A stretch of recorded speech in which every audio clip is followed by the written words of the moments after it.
left off. I believe our heroes, adventurers, were at the bottom of the staircase of the Tower of Storms, the lighthouse, about to head up. Yes. And up to this point, you've done away with their fleet and walked through the aquarium and seen some strange sights. And yeah. A whole session of walking up a hill. Yeah. Exciting! Heck yeah. So about how long do you think it's been since our fight? Probably 5 minutes total. Yeah. Okay. Since we left the sirens. And yeah. You can know that those were Do sirens. we still hear them? It's like I get a bad vibe from just leaving that and like being like, peace out. See you, sirens. So Thunderglobe has like amazing acoustics, and it's just like it hits it so perfectly that everywhere inside Thunderglobe you're hearing it. It seems like it's all in the same place, like those ancient, what is it, the Isle of Malta, I think, has like super old like strange, like supernaturally acoustic, not supernaturally because it's like whatever, but anyway, Naturally super. yes, naturally super. Yeah. So it's kind of I will say though, when you go in any kind of closed area, so right now you're in, spiral staircase, closed walls, it is muffled. Yeah. So you're not getting the full effect. But should we go out and take some pot shots at those sirens just to get them to shut up? Well, they're not disturbing us. I'll say that thought would not enter your mind. That thought would not enter your mind at this point. Oh, okay. Your characters, as players, definitely you should kill. Your characters though would not be thinking that right now. We all failed. Yeah, we did. Yep. No, I think no, they're fine. It's nice background music for what we're doing. Pretty ladies. Pretty much. They didn't seem aggressive. No. Well. They're not. They're cool. So yeah, I guess we would just forge up the staircase, I would guess. Any particular order? The meat bag first, or well, unless Mando wants to take point, it is his bounty. Mando can go first. Yeah.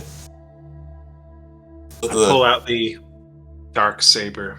There we go. Dark sunblade. Let the metal boys go first this time. Shiny boys. So I do that, and as I think we skipped the room down to the south and are going straight for this corridor, the staircase to go up. Does anyone want to check the room to the south first? Thought we did. No, we were just outside, and then you went inside and saw the stairs. We only just came in at the start of session. Okay. I think you looked out in the. Yeah, we looked out the window. Oh, that's right. Yeah, we looked at the window. Okay. Yeah. That's just the foyer though. The foyer. Okay. Nothing to note inside that room.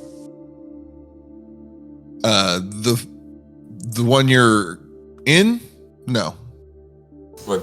You guys never checked out the. Oh yeah, that one. You didn't go in there. Okay. Oh, Bella's outside, so you can go in there if you want. Yeah. Shall we? Yeah. Cal's willing to check it out because it is of no consequence because we don't know what's in there until he gets back. Yeah. He's like, wait till he gets back so I can say it, but whatever. I'm activating my bond again. Okay. Everyone. Oh, you were here. Okay, cool. Everyone but Greg. Because fuck Greg. It's once per turn that you can add that D4 Okay. to an attack roll, ability check, or saving throw. You gonna check that room, or you want me to take point? Nah, I'm checking it. I'm going forward. I am Entering the room. Okay, here we go. Da-da-da. The walls of this 15-foot-high room are adorned with frescoes that depict ships being tossed on stormy seas, with a dark and terrible god looming above them and smiling. Set into the west wall is a dirty, salt-encrusted window. A stone altar with lightning bolts carved into it stands against the south wall. A metal rod descends from the ceiling above the altar, splitting in two before it embeds itself into the stone. Mando, there's lightning rod thing. Yeah, I'll go investigate the lightning rod. Does it look like it's coming from the roof, like through the roof, down into the room? Right.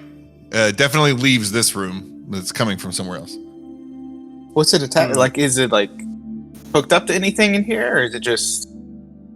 Can I look at this altar down at the bottom? Yeah. Why? So I hear a split rod and I see two holes.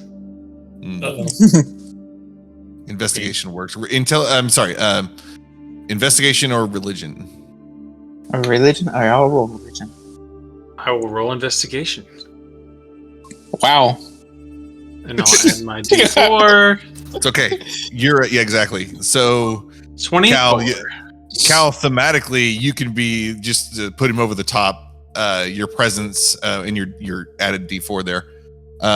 So not only do you, so when you look at it, both of you get a flash, like a vision, and is it Savras who's giving it? Because she was.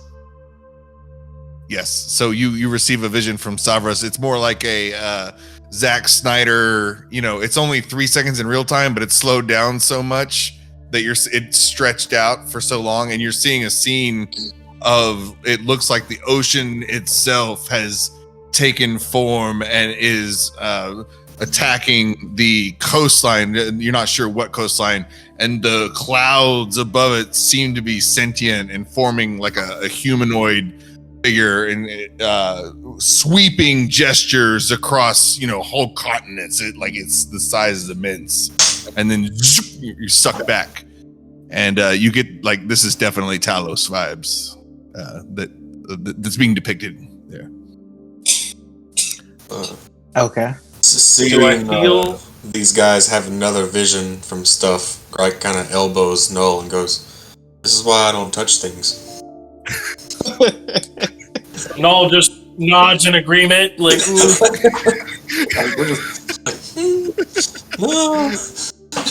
Weird stuff, man. Weird stuff. you'd think they'd learn. I know, right? So the rod splitting has nothing to do with these two holes in the altar thing in front of me. What do you do to investigate? Okay. So like I just did initial once over of the room, see the rod splitting, look at the altar, see that there are two holes or something in the altar, and Mano just puts 2 and 2 together. It says, maybe these rods go in these holes, and if that happens, something might happen. Like, can I? Like, I'll attempt to reach up and grab one of the rods and like to maneuver it into. Okay. Oh. Like trying to drag, fix it into the altar. Okay, cool. So as soon as let's say you're grabbing with your right hand to articulate that. You use your left hand as fulcrum? What Leverage. Yeah. Leverage, and then as soon as your left hand touches the altar, you get like, it doesn't hurt you, but you get a shock to your system. Like we talked about, like the Super Saiyan 2, how they have like the the constant electricity going around. So everyone in the room sees Mando touch this. The rod itself doesn't do anything. It's not the rod. It's the altar that has been charged by several blasts, by lightning bolts. So this thing is like been charging up. using raw, elemental energy. And so Mando now has the Charm of the Storm. Oh. Arm of the storm. Yes. I was wondering if it was like if this altar thing is like a battery, and we have to like hook the wires up, and as we go up the levels, we have to hook things up, and then we get something at the top or whatever if we solve all the puzzles. There's like no, but nah, that'd be cool, bro. Cal sees him get shocked, and he's like, "Are you okay?" So what does the charm do? So you look cool. Also, you have been charged with the power of the storm to the extent that tiny sparks crackle in your eyes. You can cast a lightning bolt spell at 3rd level as an action. Once used 3 times, the charm vanishes from you. Okay. I guess this thing has to recharge. Can I use multiple charges to upcast it? It's 3rd level only. 3rd level max. Okay. And you get 3. Awesome. Can you drop that in the chat? Yes. Okay. So I can. That's kind of cool. You can look cool for 12 minutes. Well, so you got a charm from doing 1 rod to the altar. What if somebody like stood on it and grabbed it and then put their both rods and put their feet on the altar? What happens then? I don't know. Why don't you try it out? You should try it. With your lightning damage, you get like fractal. Almost looks like tattoos at this point. Maybe is the stove hot? Crap, yeah, screw it. Why not? That seems. I mean, we can't. So nothing would happen immediately. This would be like we would have to wait until lightning actually hits it. But if you want to do that, that's just going to be damage, and I don't think it won't be as fun. But no, nothing happens. You just you step up to the rods, braced for like a fully like what's it like in Jurassic Park, the first one, as Dr. Grant reaches up to the fence. But like, oh no, nothing. It's dead. It's dead now. So, nothing. Mando, whoever touched it first was gonna get this the altar. So, All right. That's it. And if you look out the window, it's just more. You see, like another ship that you wouldn't have seen on your first view. It's just, but more of the same. Does it use my spellcasting modifier? The charm, the lightning bolt spell. No, lightning bolt's a save. I know, but does it use my spell save DC? Oh.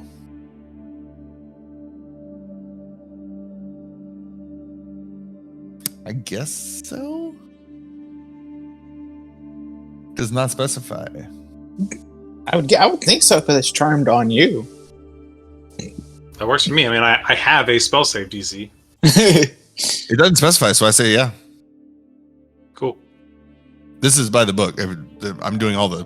Yeah, typically if it has its own baked in, it'll say it right after that. But if it's not written, I think it's implied that you go off of the casters. Yeah. Be interesting. I mean, it wouldn't be lower. I mean, it's from a god allegedly or whatever. So or got it. Spell save DC of 25. Fuck. I'm the cat. Okay.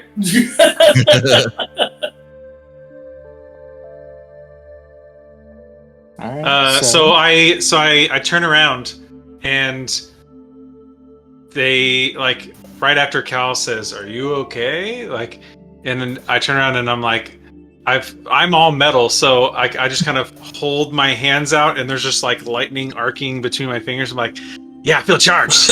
Ready to go. So we have a Super Saiyan 2 pirate Captain Mandalorian on our team. Yes. Yep. I don't have the pirate stuff on except for maybe the cape. I thought you had the hat. Well, the helmet. I can only. Well, I thought you had the hat on top of the helmet.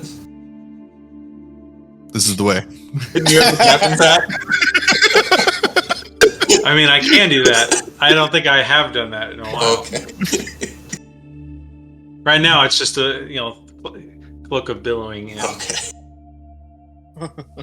Also, if Neverweakened ever becomes a movie, I want the people who did the Puss in Boots fight scenes to do ours. Those Those are good. are really good. Cool. Okay, so yeah, I'll walk out and say, "Okay, let's do this." You know, Alright. pumped. Alright. And I'll go and I will check this door for traps, and then I will open it. Just sat on Noel. Excuse me? Sir, I am not a chair. Whoops. Whoopsie. Oh, Greg's trying to sit on everybody. Jesus. How long are you huge? Another 2 hours and 55 minutes. Let me just check the bottle. Oh, just What's we should still be able to walk on water. Oh, Greg, it says "Do not feed after midnight." Oh no! Ah. No. It's permanent. Oh no!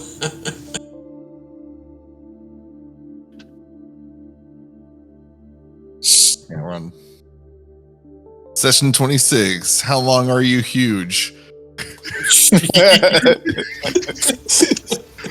Wonder how many clicks we're gonna get.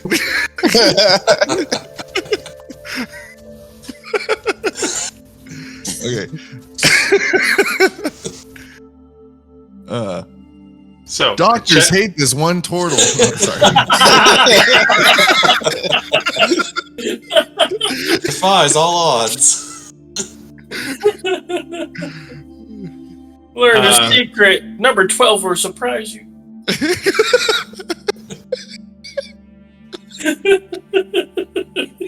All right, we going. We charging up. Well, so Full- I'm checking the door for traps before I open. Oh, sorry. Yeah, no. Oh, like officially checking or just like. You know. Yes.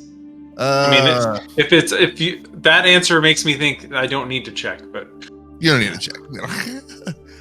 Then In I fact, first we'll did the say door. like I think we'll say they're kind of slightly ajar and not like wildly flapping like shutters, but you know the wind is affecting them. So, but you can tell they're open. It doesn't appear to be traps. so I'll come on in, see that there's another door, and just is this one closed? Yeah, the ground beneath you, in kind of strangely because you've up to this point been moving away from the water. You've been going up. You've been scaling, so you would expect drier and drier terrain, and you have been. But then you kind of plateau, and then as you scale these stairs, it kind of starts going the other way. It starts getting more murky and more kind of bottom of the sea feeling. Not moss, but like growth everywhere, and toward the top of the staircase, where there's the stone steps have been going up and the stone walls on the sides, it slowly kind of merges into a coral vibe and coral steps, more like these were naturally formed at the top of this stone tower. So so by the time you reach the top and the other set of doors, it is almost fully underwater vibes, but you're exposed. You have air still for now. And Is this other door on the ground, or is this on the bottom floor, or is it up top? Or as we spiral up, yeah. Yeah, everywhere. Yeah, you would notice it on the ground at first, but then it just slowly consumes all around you. The door is that white spot. Immediately in door, front right? of me. Oh yeah. Is that on the ground floor? That was yes. Where Okay. on the left side of the map here. Yeah. Yeah. Where, That's what where Amanda your- was looking at. where your token. Yeah. I'd assumed you guys already scaled to the top. I mean, This door. oh, that door. You are free to investigate. Sorry, I misunderstood. Well, now you know it's the top of the stairs. No, there's a door here. should Okay. check it out. Door. Guest. Do I investigate the door or do I just push it down? Break it down. Break it down. Throw caution to the wind. We're here to back you up. Noel If just you get goes it. up and knocks on the door. No answer. It just looks behind him and says, no one's home. Just open it. All right, cool. So I walk in. As you walk in, Mando, the door had been keeping back, I guess, the pressure or whatever, and there's an open window where you go in. So when you open your window, the like Crosswind. Yeah, there you go. Crosswind picks up, and there's a desk and kind of pushed up to the window on the northwest side. It looks like it's been recently worked at, but there's a lot of papers on top that kind of they get tossed up everywhere, and kind of as they settle, and if everybody else walks in, you Yep. There are more of the artwork, more of the frescoes depicting Talos-like events on the wall, and definitely the workspace in the corner is the only kind of personal habitated area. The rest of it seems fully dedicated to Talos. There have been sacrifices, ritual sacrifices. There's a blood stain by the other window, the northeastern window, and you can tell, and it's like permanently open. This one, you can tell that it's been a lot of blood has been spilled in this area, and it looks like things have just been thrown out to the cliffs.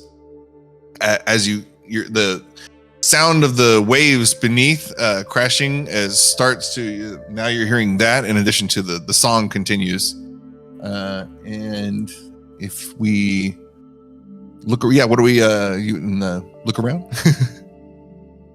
What do you do? What do you do? Look around the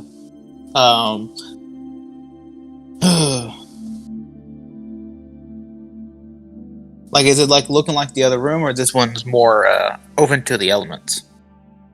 There's a lot more Because, stuff on the ground. There's a lot more, like, if you were to investigate, there are things strewn about, more items of note than anywhere else so far.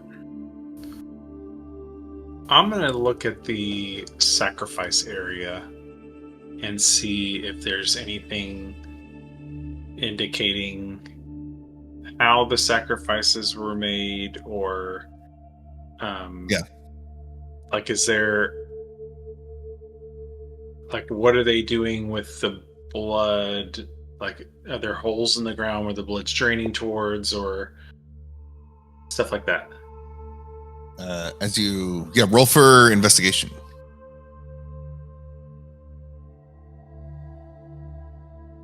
Ooh. And then if you want to roll for maybe nature, if you want to like check in 12, you don't see any drainage for sure. You don't see, what was the other thing you were asking? Like, trying to determine the means of, like, do I see a dagger, or like, like a mace or something, like people get their heads are getting crushed, or any torture implements?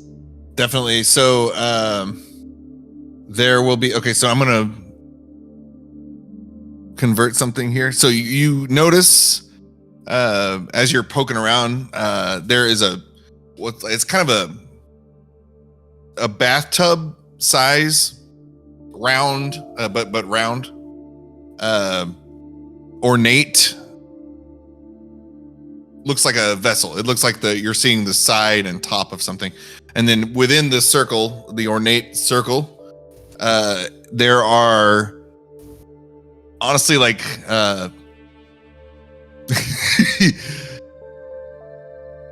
I'm like, I should roll for medicine. That'd be funny. There's medicine. there is matter there that does not look like you've been tossing and tumbling. You've seen some bloods and guts, and it doesn't look like that, but it's definitely like came from a body. And there's a lot of it. Ichor. There's that too. Yeah. But if anybody else wants to poke around, and you also see I'm gonna do. Is the vessel the size of like the length of a sword, like the length of a great sword or something? Yeah. Are people like quenching blades in the blood of innocents? On the wall, more so, it looks like people diving. Like you've seen the anchorites, you fought them. The way they dress, just like they hood themselves, and they're very schemy looking. You see similar figures casting themselves into the crashing waves, like into the. It looks like the apocalypse, like if it was water. But all the killing being done is Talos himself in the paintings. When it's depicted. Would I be able to like roll medicine to see if I can tell what is this? Yes. Death, whatever the. And I will say, oh shit. So Yeah. Cal reaches down, like, what's this? And you pick up a little bit of it, and you're not sure what the bit you picked up was. It's just kind of squishy and gray colored. But then you kind of catch a glimpse of a larger chunk behind it, and you notice that the folds in the matter, and it's gray. You notice that you're holding some brain. I'm holding. Ooh. So it was split open heads. Do I know like what type of brain? Is it like human or humanish, or is it animal? Animal. It's animal brain, and I'm Oh, gonna animal, say okay. you. So for story wise, we'll say it's a dagger, but that's been used to sacrifice. But for you guys, it can be a +1 weapon for whoever wants a +1 weapon, whatever of your choice. And that whatever you choose, that will have been the sacrificial weapon. It's not cursed or anything. Okay, good. I mean, does anyone in particular want a +1 weapon? I have a +2 scimitar, so like I'm okay. I've got 2 +1, so I've still got. Noel just throws it in the trash. Well, This is useless. Yes. Well, look, my Mace of Smiting is +1, so it's already +1. Well, it's really weird why they're using a +1 shotgun to do these sacrifices, but hey, I'll take There it. you go.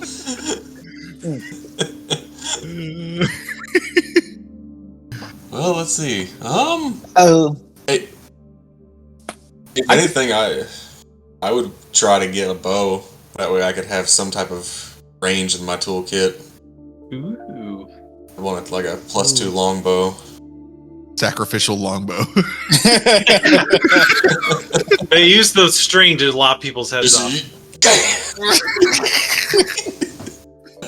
that's what I was trying to like think of. Like, it's a Or sacrificial they thing. didn't though. have those longbows that like at the end it tapers off into a blade.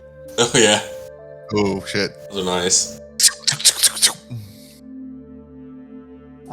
So that would give me some range if something's out of form whip range, which is 30 feet. Sacrificial whip. Nice. Does anybody else want it? I have a +2 weapon already, so I don't do too much close-up hitting. Then get it, make it a halberd. Ooh, Can you use martial weapons? I can. No, Ooh, I can only use a simple.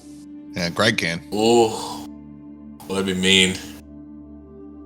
turtle with a shotgun. A halberd? Yeah, it's a toss up now between a halberd or a shotgun. Or bow? Oh yeah, bow. Turtle with a shotgun. Oh god, that'd be terrifying. Noel, Turtle your treasure power. chest.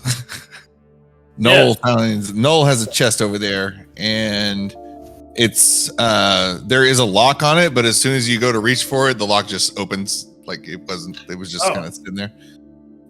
Inside you find a hefty amount of gold pieces and a pouch, a black pouch containing pearls, some pearls inside. And calculating quickly with your robot brain, you calculate that you estimate 1,200 gold pieces. Robot brain. Yeah. And these, the pouch has 6 pearls worth 100 GP each.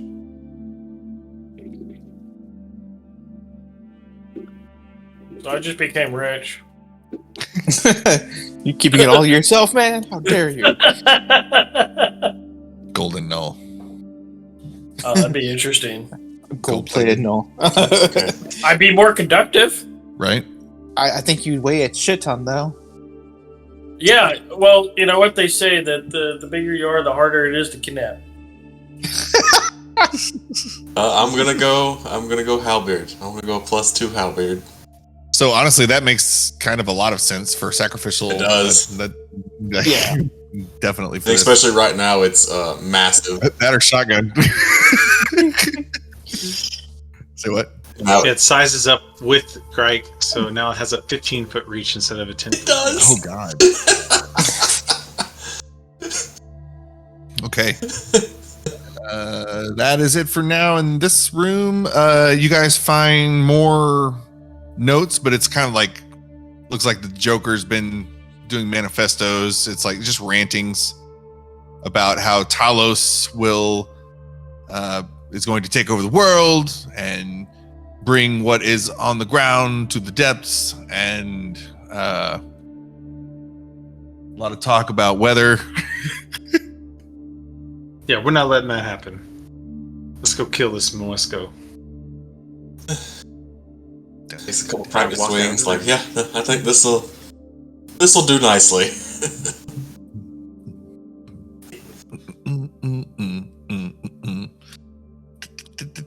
All right, let's move our tokens over to the rooftop on the right.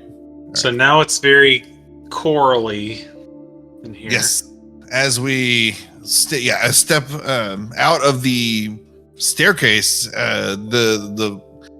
if you remember the roof of Icespire Hold, it was very icy. It's kind of soggy and again, like those areas of kind of the still water, and I don't know what the actual name is, but like on beaches where it's not constantly wave crashing, it's kind of a low tide area, kind of swirling, calm waters, kind of that vibe. There's no flowing water, but I guess with the storm, the rain coming down, it is, kind of like a low tide situation. What's that? Is that It's my range. Oh, I was just visualizing it. as you exit the top, seeing so we one at a time pile out. Was Greg I guess in the back, so everybody's going up, and Mega Greg kind of again shoulders against both walls, kind of scraping as you turn around the corner. The stones buckle, one down one way or another. as you and you're the last one through the doorway. So the second floor is a little bit, it's not so wide as the one going in. So, oh God, a little bit more struggle as you kind of burst through, kind of like you did down at the cave, sending some corals spraying everywhere. So you guys are on top now. The storm's happening. The lightning crashes, and again, cue the music. Dun dun dun. So before we walk out, I say, everyone, make sure you got your damn lightning rods on. I am the lightning rod. Yeah, everybody charge up like Ghostbusters in the elevator. Don't cross the streams. Dun, dun, dun. So. Oh no! Is this what this room looks like? This is what you're seeing. Oh, God. So as you step outside the top of the staircase, the only light that you can see, except for those with dark vision, is being lit kind of like this strobe effect. We're gonna say it's literally exactly like this. Just for I tweaked around with and found the right. It is this. It is this. It looks exactly like this. Except I'm squeezed down to 90%. I'm gonna fix it in post, so I'm like normal Sean size. Anyway, so very eerie vibes. The song coming from, I mean, up, left, right, all around. It's like all directions. It sounds so sweet. Everyone finds themselves on this soggy roof, and above you in the water, so like the underside of Thunderglobe, the inner shell, there starts to be like a rupturing. I'm picturing like Moses parting the Black Sea effect happening, and boiling almost. The bubbling happens so much, and there's a crease and comes out almost like a portal, floating down. He starts clapping, and it's the visual. It looks like Moesko for sure. Hovering down, coming out of Thunderglobe near you guys. We're gonna say from this point, he's 60 feet from where. No. Sorry, he is probably 100 feet from where you stand. He's about 60 feet from the very tippy top of the lighthouse. So a lot of your attention is on him. And again, it's like you hear the song and the waves crashing and the storm happening. Everyone like barely notices, but all around you, they're crawl up the sides just like before. From the ships, there begin to emerge more of those star-spawned hulks. These large, translucent skinned, giant-sized creatures, or large-sized, technically. Are we on the roof? Yeah, it's a roof. It's another plateau. The tower does continue up, but it's like only the tower from this point. It's like the rest of it's like the tip of the lighthouse going forward. Okay. All right. Okay, I'll stop the green stuff. So we're like on a battlement. Yes. Battlement. That sounds cooler than balcony, which was what I was thinking. Yes. And there, those giants on the corners there, they do not appear to be aggressively coming to you. In fact, once they reach the top of the wall, they kind of take a Batman crouching position on the corners. You know, the crouch, and they just they start creeping in. They look inward. As they do that, in the same corners, there are disparate pieces of armor, very heavy, thick armor plate, strewn about in different areas. And as you pile out of the staircase, some of you step on Grike, definitely. with this giant ass tortoise hoof thing, and as you kind of take your position, and you're maybe, I don't know how you would brace, maybe for you see these giants coming up around you, but the first motion that you sense is under your feet as these metal pieces start to vibrate and dig back and forth, and all at once they sweep out from under you, and go ahead and make a dexterity check, but with advantage since you're fucking huge. So just Grike or all of us? Just Grike. The rest of you wouldn't. They're too big. You wouldn't have accidentally stepped on these, but everyone sees these metal pieces start to animate everywhere around you, and they go to form familiar figures that you have encountered before. So that's 11 with advantage. 11 with advantage. It's okay. We'll say, I'm gonna say you do fall though, but no damage. Okay. Like it was gonna be. You're just not prone. Not prone. You're not prone. Okay. No. So so all these metal plate armor pieces fly to their respective entities, and they form more elemental Myrmidons. 2 of the air, which you guys have fought, and then 2 new ones that you haven't seen before. But they're obviously water, versions of those, and they all are on standby. They're crouching, and Moesko, as this is all happening at once, kind of like Moesko's clapping. He's coming down, taunting in a menacing way. Very well done, very well done. So he's floating in the sky. You all have fought so hard to get here. Your story didn't even start that long ago. Just come to such a brief end tonight. It's so sad. What do you think you've come here to do? Collect your head. Ooh. Someone's placed a bounty out for you, my good sir.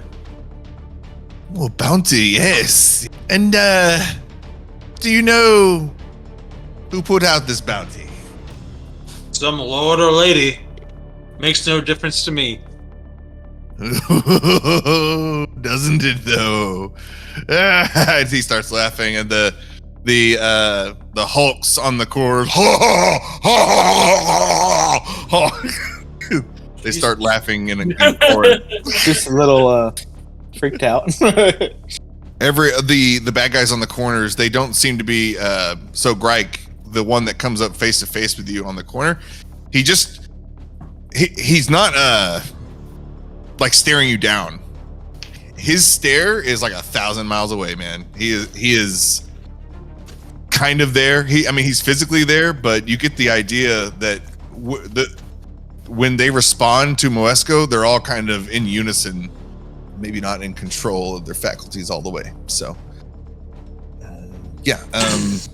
You guys say anything else before? I'd whisper over to Grike. If we kill Moesko, we don't have to kill these giants. Focus fire? Okay. I hold him still long enough. You think you can pump him full of lead with fancy blasters? Okay, yep. Cool.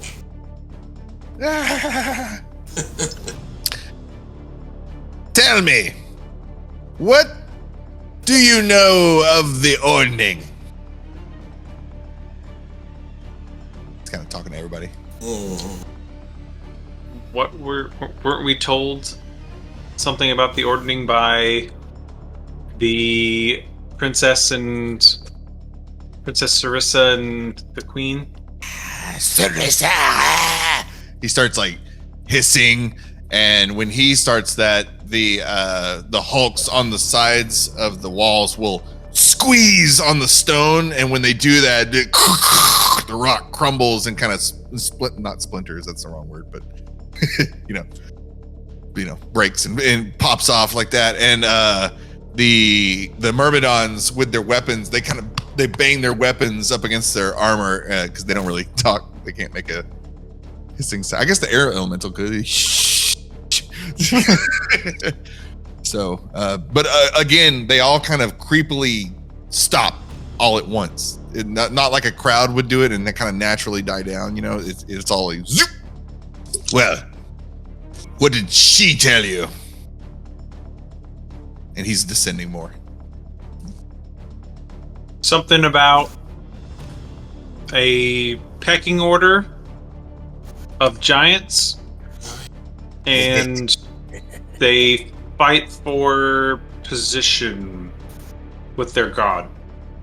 Well, if that's what you were told, it's only part right. And why don't you tell them the rest, master?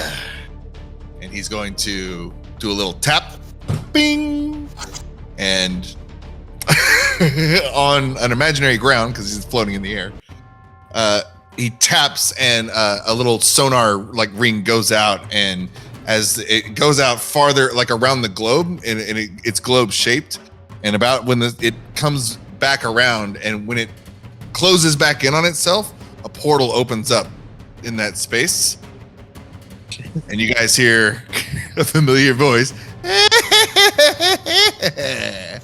Oh no! Somebody in the big trouble. Hey, Right, rages. You owe me 100 gold. Right is instantly enraged. So through steps, familiar face except for Null. He hadn't joined yet, but he was like, which is funny. You've been here literally the whole campaign except for like a couple of sessions. Like, right. But this happened in those couple of sessions. So Ilpa Drino steps or flutters forward. A nonchalant, non-threatening looking fairy with a mustache, kind of a brown mullet, and nice and shiny silver cleric armor. And then Cal. So you recognize this as the betrayer of your party, and all you guys, as far as you know, you weren't betrayed directly by him, except for I think he ran away for some cash, maybe. Can I fire a guiding bolt at him? I see him pop up laughing, and I know he betrayed us, so I don't even know who you are. Okay. 26 hit? Yeah, we'll do that. But yeah, I fire the guiding bolt, and I said, "You betrayer!" Yeah. So he takes it, and his silver armor kind of, it's like dead shot, right, bullseye, and it just kind of absorbs, goes around him. He doesn't not take the damage, but it doesn't do a ton of damage relatively. So, ow, spicy. He's gonna take that. Now, why are you gonna hurt Ilpa Drino? I'm not your enemy. You see, these giants, they're your enemy. And what do you told me about the Ordning.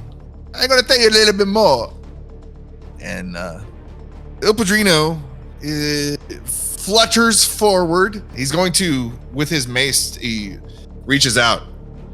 And in a kind of those, what am I trying to think of? Like those calligraphy artists that use the really long wands when they're painting. It's like really flourish. These movements are really exaggerated, and it's almost like a martial art. Jet Li in Hero, where he's like painting the with the paint on the ground or whatever.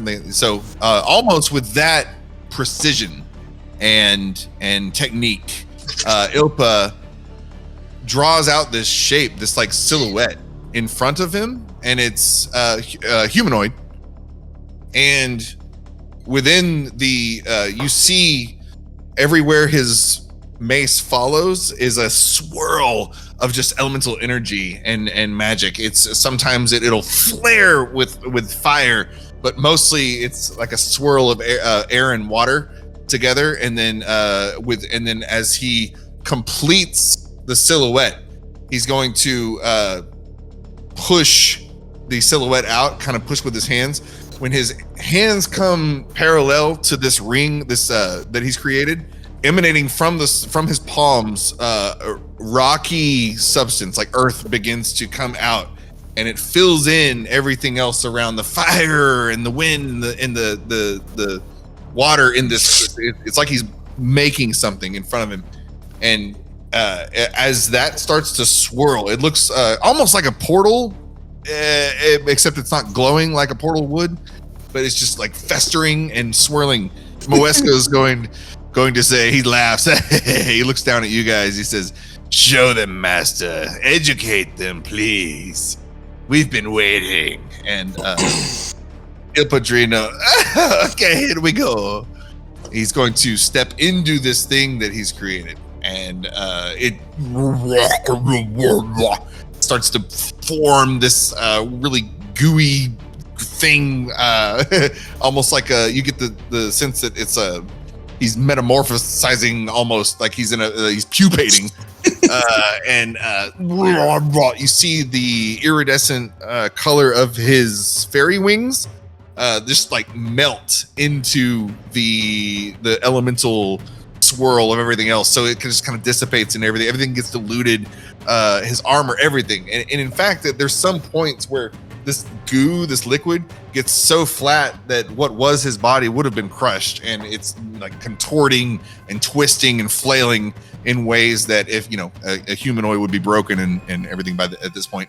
The swirl of it grows in size, and as it easily passes Moesko's size and grows even larger, and then it starts to have awkward kind of growing bursts of more solid structure inside. The boom, what's clearly a shoulder comes up, and then boom, the other shoulder. Boom, things start to manifest out of the goo as it solidifies and turns into this almost. It's very familiar. It's the same colors that of especially Cal, the same colors as Neverweakened in her true form, kind of this purple green mix that goes back and forth. You see, and out in the smoke finally it doesn't clear, it gets absorbed, kind of like Boo in Dragon Ball. It kind of gets absorbed back into itself, and before you is it's a giant creature with this purple green skin, and it's in the fetal position, and it's it's like steaming hot, and kind of like Terminator coming out of the time jump after. So he's like in that position. Oh yes, much better. And the voice has changed now. It's not the same Ilpa. It's much larger. He's going to stand up. Oh, that's better. And in the sky, you see the same, like, you know how you can kind of tell in Avatar that it's still Zoe Saldana. Like she's blue, but like that's Zoe Saldana. Mm-hmm. In the same way that way you see, like, oh, that's Ilpa, but he's fucking huge. Like it's the same facial structure, except he doesn't have the stupid mustache, he doesn't have the mullet, he doesn't have the fairy wings. It's just, but it is him minus the ears too. So, but a giant. And I think we have encountered storm giants so far, and hill giant, and then these purple guys, and I'm sure you, like in travels, you would have heard about frost giants and fire giants at some point, and but from what you have, this does not look like any of those. Same size, but he's going to, like, as he catches his breath, it's good to be me again. And he exhales, opens his eyes, looks down at you guys, and starts to descend much slower. And then Moesko, like a little urchin, like next to him, you're eager to please, starts to also descend with him. He's gonna start talking. Well, I'll give you guys like a second to react if you would like, but they are coming down to talk. Shoot him! Well, so I'm just Mando's trying to get a lay of the battlefield, and right now these guys were just really far up in the air, and this is all happening, and now they're descending down. Like they're still hovering over nothing right now. Like that down underneath where Moesko and Ilpa are is like how far of a drop? I can't tell. It would be, I mean, how far are probably 20 feet? If you jumped off where you are right now, you're 20 feet to area, the first, like, ground level. So not that far of a fall, yeah. Not too far, no.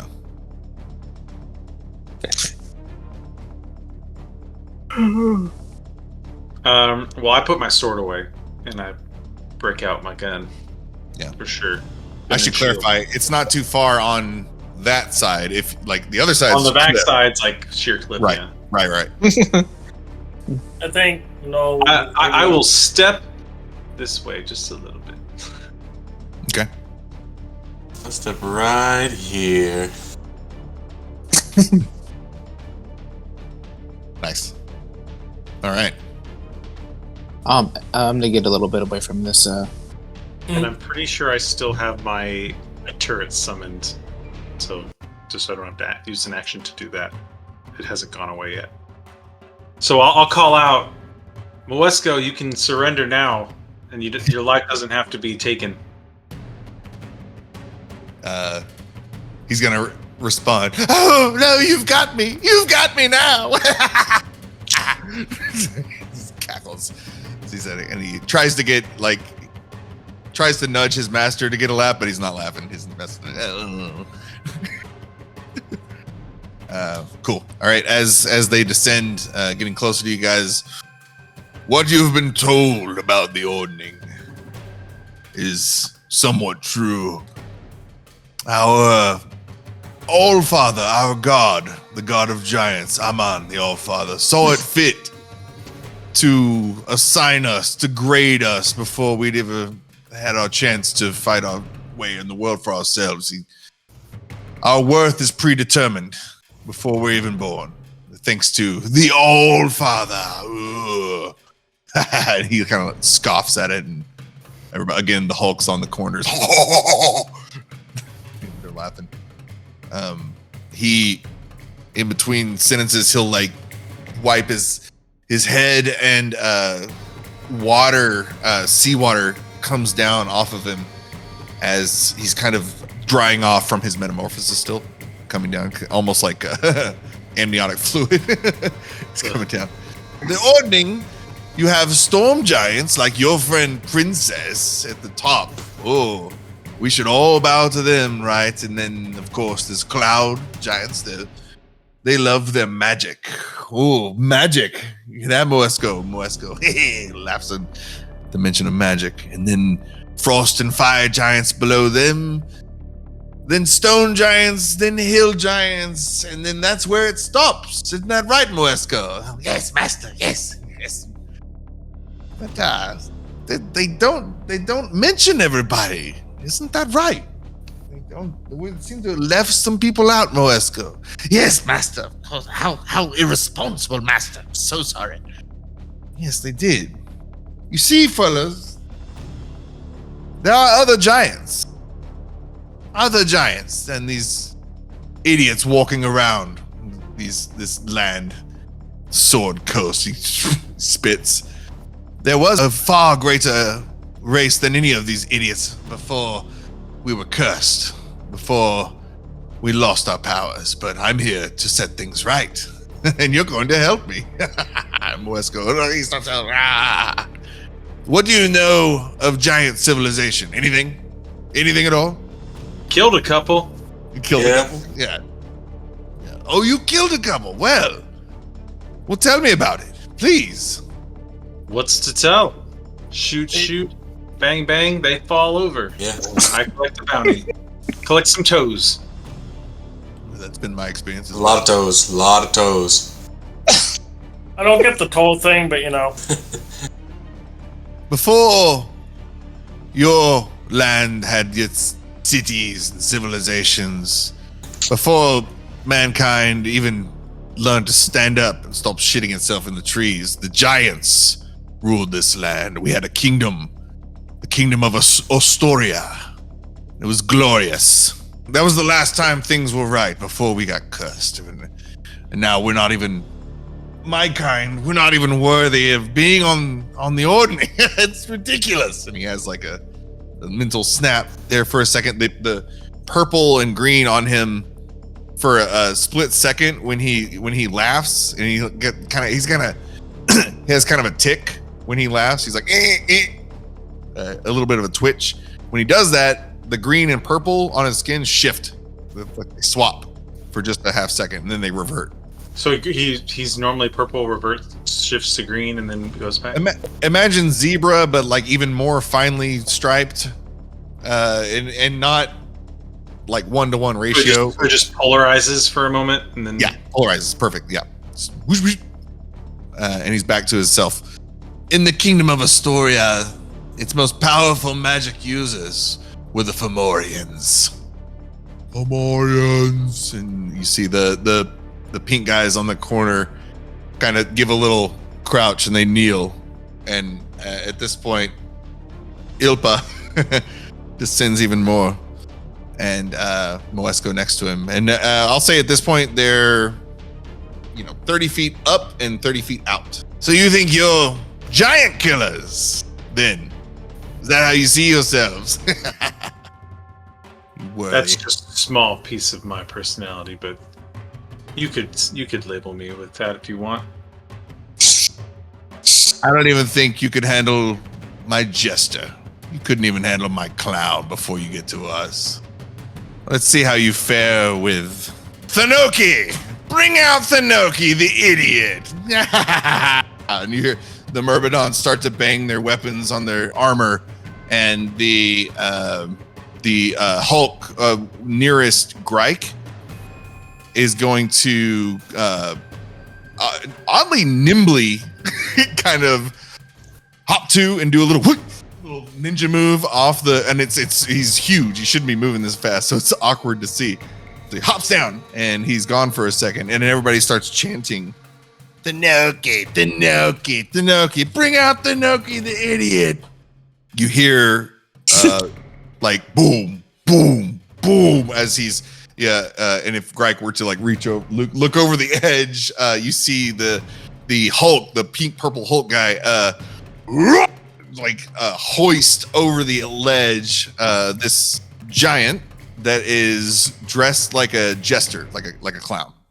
And I'm gonna drop him in. Okay. Right in front of Greik. Oh, the Hulk just dumps him and then crawls up the rest of the way and like looks at you, looks at him. Bah, bah. Yeah. We'll see how you do. And Moesko taps the invisible ground again, but this time it's a bell sound. Ding! Round one. This thing's showing up this close to Greik aggressively. No, Greik's gonna hit. I'm gonna stab it. Okay, I'll let everybody get one action and then roll for initiative. So one free round and then roll for initiative. Okay. All right, cool. I am raging, and so I'm going to reckless attack. And okay. Yeah, Amanda would give a with pleasure. It's a 17 to hit. 17 hits. 17 hits. For 15 slashing damage. Woo, baby. Yeah. Slashing. Does he have resistance? Well, it's magical slashing too. Oh, nice. Also, no resistances. So there you go. Okay. So he gonna fall fast.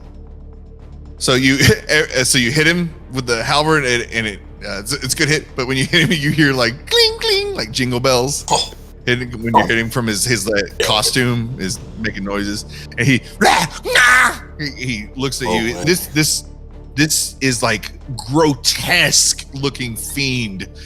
This is a horribly mangled looking giant, and not like damaged, but just like, oh my god, what happened to your did your mom drink in the birth or childbirth or what? Like it's bad. It's bad.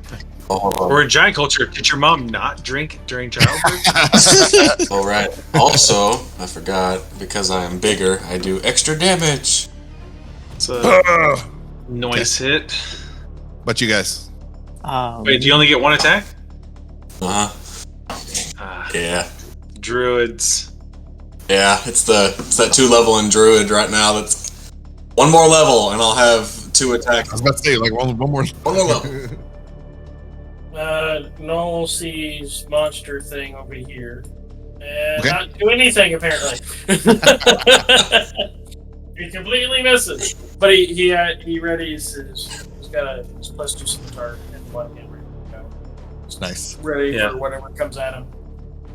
Story wise, we'll say it did hit, but the guys, the Hulk's just so focused on the giant, it just like whips his head and goes. Just slaps him just slowly, cartoonishly, just slide off. You like reel it back, okay? Right. Okay. So Cal, Mando. Mando's gonna start.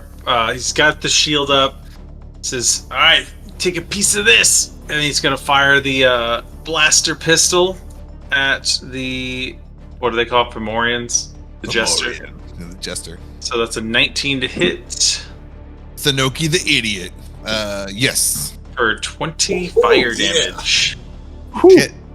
Now we're talking. and then the cannon on my shoulder is gonna fire an Eldritch Cannon Blast. Ooh, that's only a 14 to hit. Oh wait, plus we only get that once a turn. Yeah. It's not Yes. for all attacks. It's once per turn. Okay, so then it's just a 12 to hit. So natural 1. No plus That- 2. No plus 2. Yeah, I've got that set to be everything, but we'll just disregard it on that one. That 12 misses. Yeah. But yeah, I mean 20 fire damage. Not too shabby. Nice. Oh wait, sorry, hold on. I need to actually add in my arcane firearm damage. 1 extra. Yeah. And that does it. How do you? And I'll back up another 10 feet. Just to get better space to maneuver. See that we're not attacking Ilpa right now. I'm just gonna fire my crossbow at the Jester. 9. Does it not hit, does it? Like to hit? No. Nah, Okay. not. Fine. We'll say it goes past him and it goes through the air elemental Myrmidons. Like, Let me cast spiritual bonus action. Cast spiritual weapon. 16 to hit.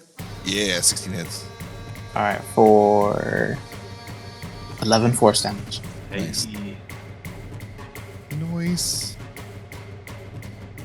Damn. All right. This challenge ratings are bullshit. Now we roll initiative.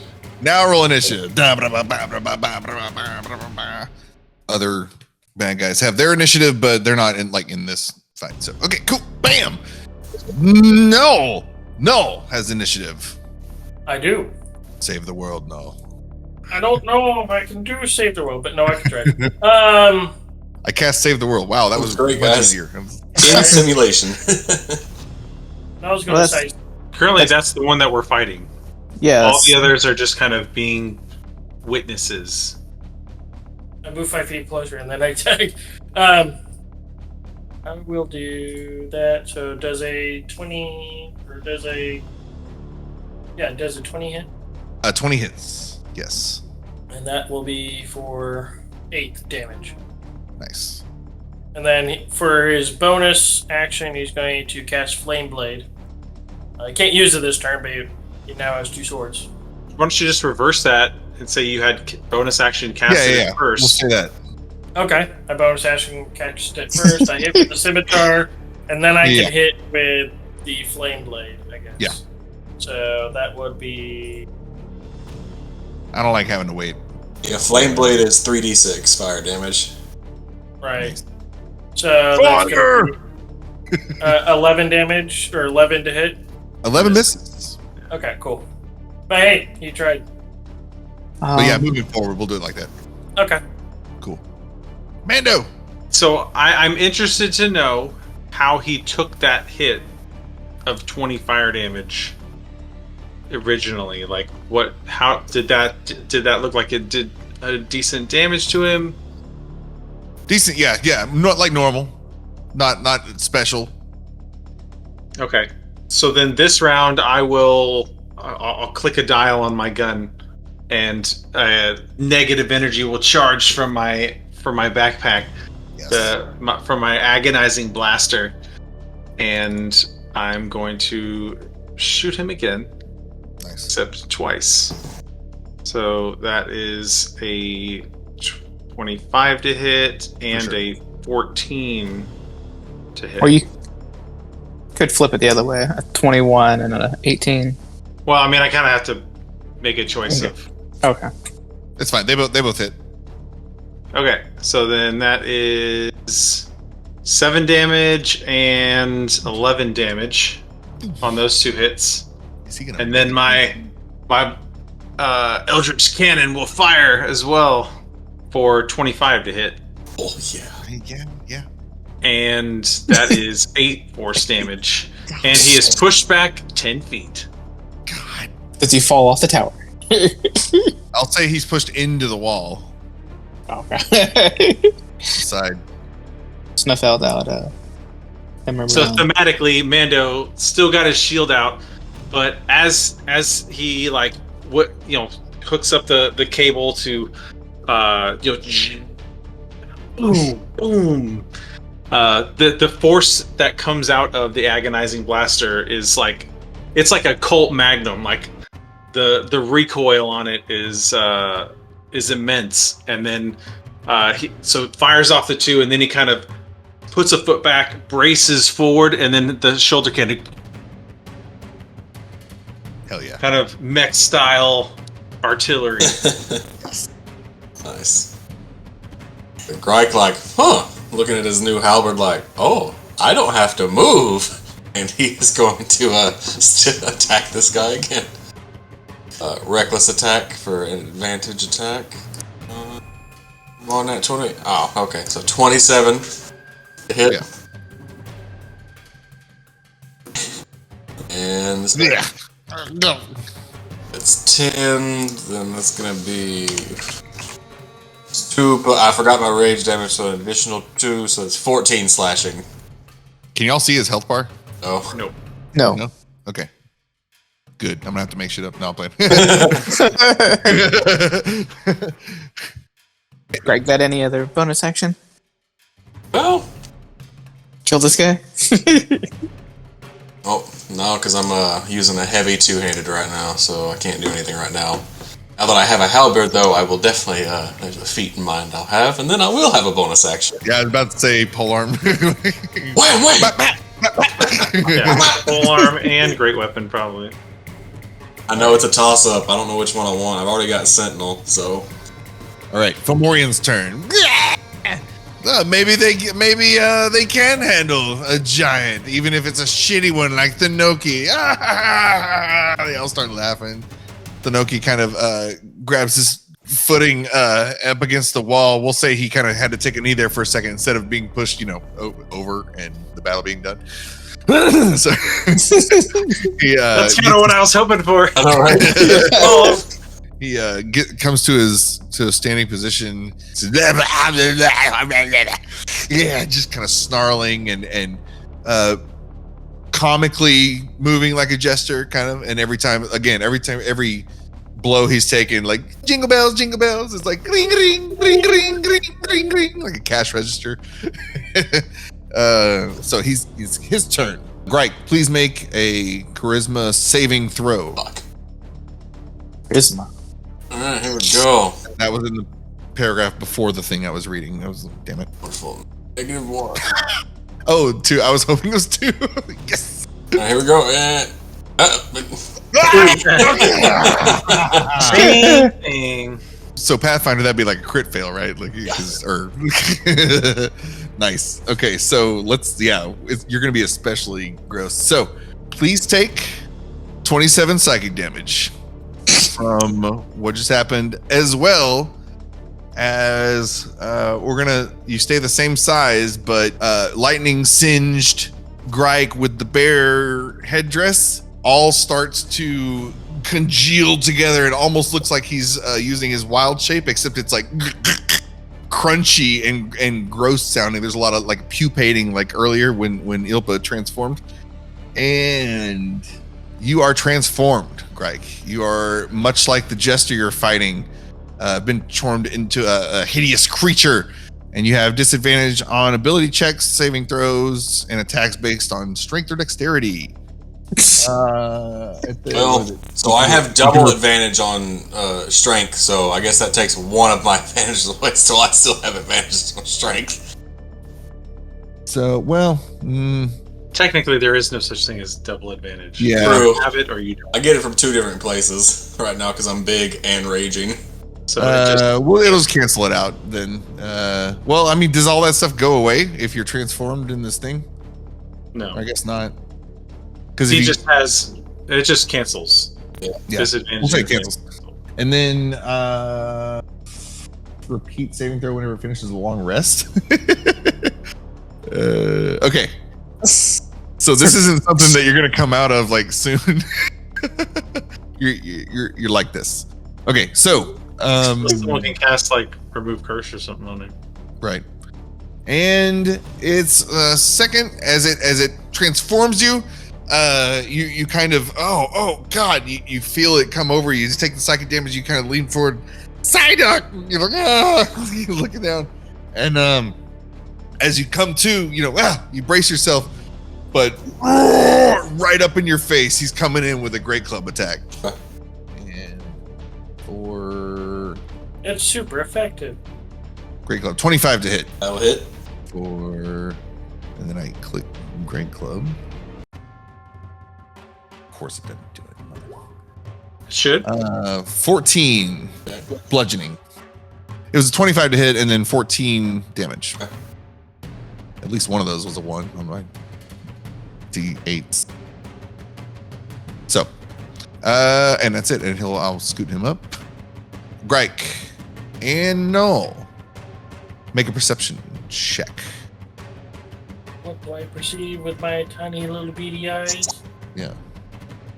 That's like a 25. When he comes down with that blow against Greg, boom, like the great club slams into Greg's shell, and two things happen. You hear the jingle jangle, like bring, as he slams down on Greg. So it's like the crunch of Greg's shell mixed with the pleasant bells. It's funny, but also you notice a bit of sparks fly off as soon as he makes contact on Greg, like electricity. Uh-oh. And that is it. And it is Cal's turn. Cal. I'm gonna try this crossbow again. Nope. Aren't you blessed yourself? Do what? Do you Whoa. not have his His nut? bond or Yeah, whatever. I do have it. Here, let's see. I don't know if a 4 would help anything. Yeah, I mean a 4 won't, but He would. Yeah, I would need to get higher than that probably. use it on your spiritual weapon attack. Yeah, that's what I'm saying. You just I'm roll like, better. Come on, man. Yeah. Roll Spiritual harder. weapons roll, there. damn it. Smack him again. 21. Yeah. 21 hits. 7 force damage. Cal lands his blow. It brings us back to the top of the turn order, but everybody kind of cheering you guys on, or I don't know if cheering is the right word. Just think gladiator energy. The Moesko and Ilpa in the sky are now, we'll say they're about only 10 feet up, but still, 30 feet or so out. So they're very close, but just high enough where they can still kind of view everything from a vantage point. So there's that. No, sir. What is no gonna do? So he's still got his cool sword things that he's gonna try and do. So let's have him attempt another. So that's a 19 to hit. Yeah, 19 hits. Damage for the scimitar. And then we will swing with, for the bonus action, the flame blade that we have. That's not gonna hit. Four to hit? No, it's 11 to hit. Oh. Yeah. But that's not gonna do anything. He misses again with the cool flame blade. Nice. But yeah, he goes in his slashers, he makes one hit, misses with the other, and then comes back ready for some sort of retaliation. Nice. Yeah, Noel's kind of trying to squeeze in pokes wherever he can, but in between these giants fighting. Like, let me get in there. Did you add that D4? To any of these? You choose one. Yeah, choose one of your attacks. On Would a the 15 first hit? two would have helped. Yeah. Or the last one for Flame Blade to attack. Would a 15 hit if I had the +4 to that? 15 hits. Okay. So we'll do it on that one. So the 15 hits with that. And then, so we'll do 3d6. Heck yeah. So that's 16 fire damage. Finally hits with Flame Blade. Comes out of nowhere. Gets I forgot about the bless, so that was great. Bless coming in clutch, just like divine intervention. Right, yeah. So there you go. Right after, Noel lands that a stick. This guy is looking bloodied. When your flame blade actually, in this jester is wearing, like I said, the jester outfit, but it's not like nice. It's worn down, and honestly, there's like bodily fluid smears on this guy. His kind of loose loincloth vibe fitting this jester.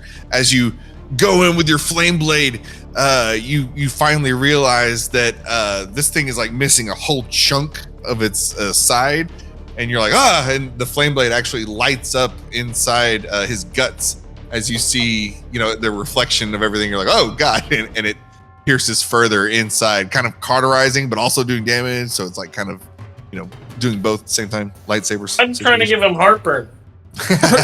Yeah, heartburn. Cool. So Noel's the first one to notice. He's like done. This guy's like fucked. Definitely bloody. What's the one after bloodied? Is there a next stage? Is there a bloodied 2? We used hurt for 75%, bloodied for 50%, and critical for 25%. That's critical. Okay, so this dude's critical. That's just like maimed or something like that. Yeah, something. Yeah. Amanda's gonna come in and just blast this dude to bits. Yes. Hopefully further cementing my status as giant killer. Zeus was trying to get to your taco wrappers. Yeah, kill it. That psychic damage hurt. That's the one thing I'm not resistant to. Just get better rolls. I know, right? That's great. Can you healing? You were at full, so I'm less than half now, but I mean, I'll be fine. I've got a couple. I got a whole other sack of HP I can go for. I'm good. Here we go.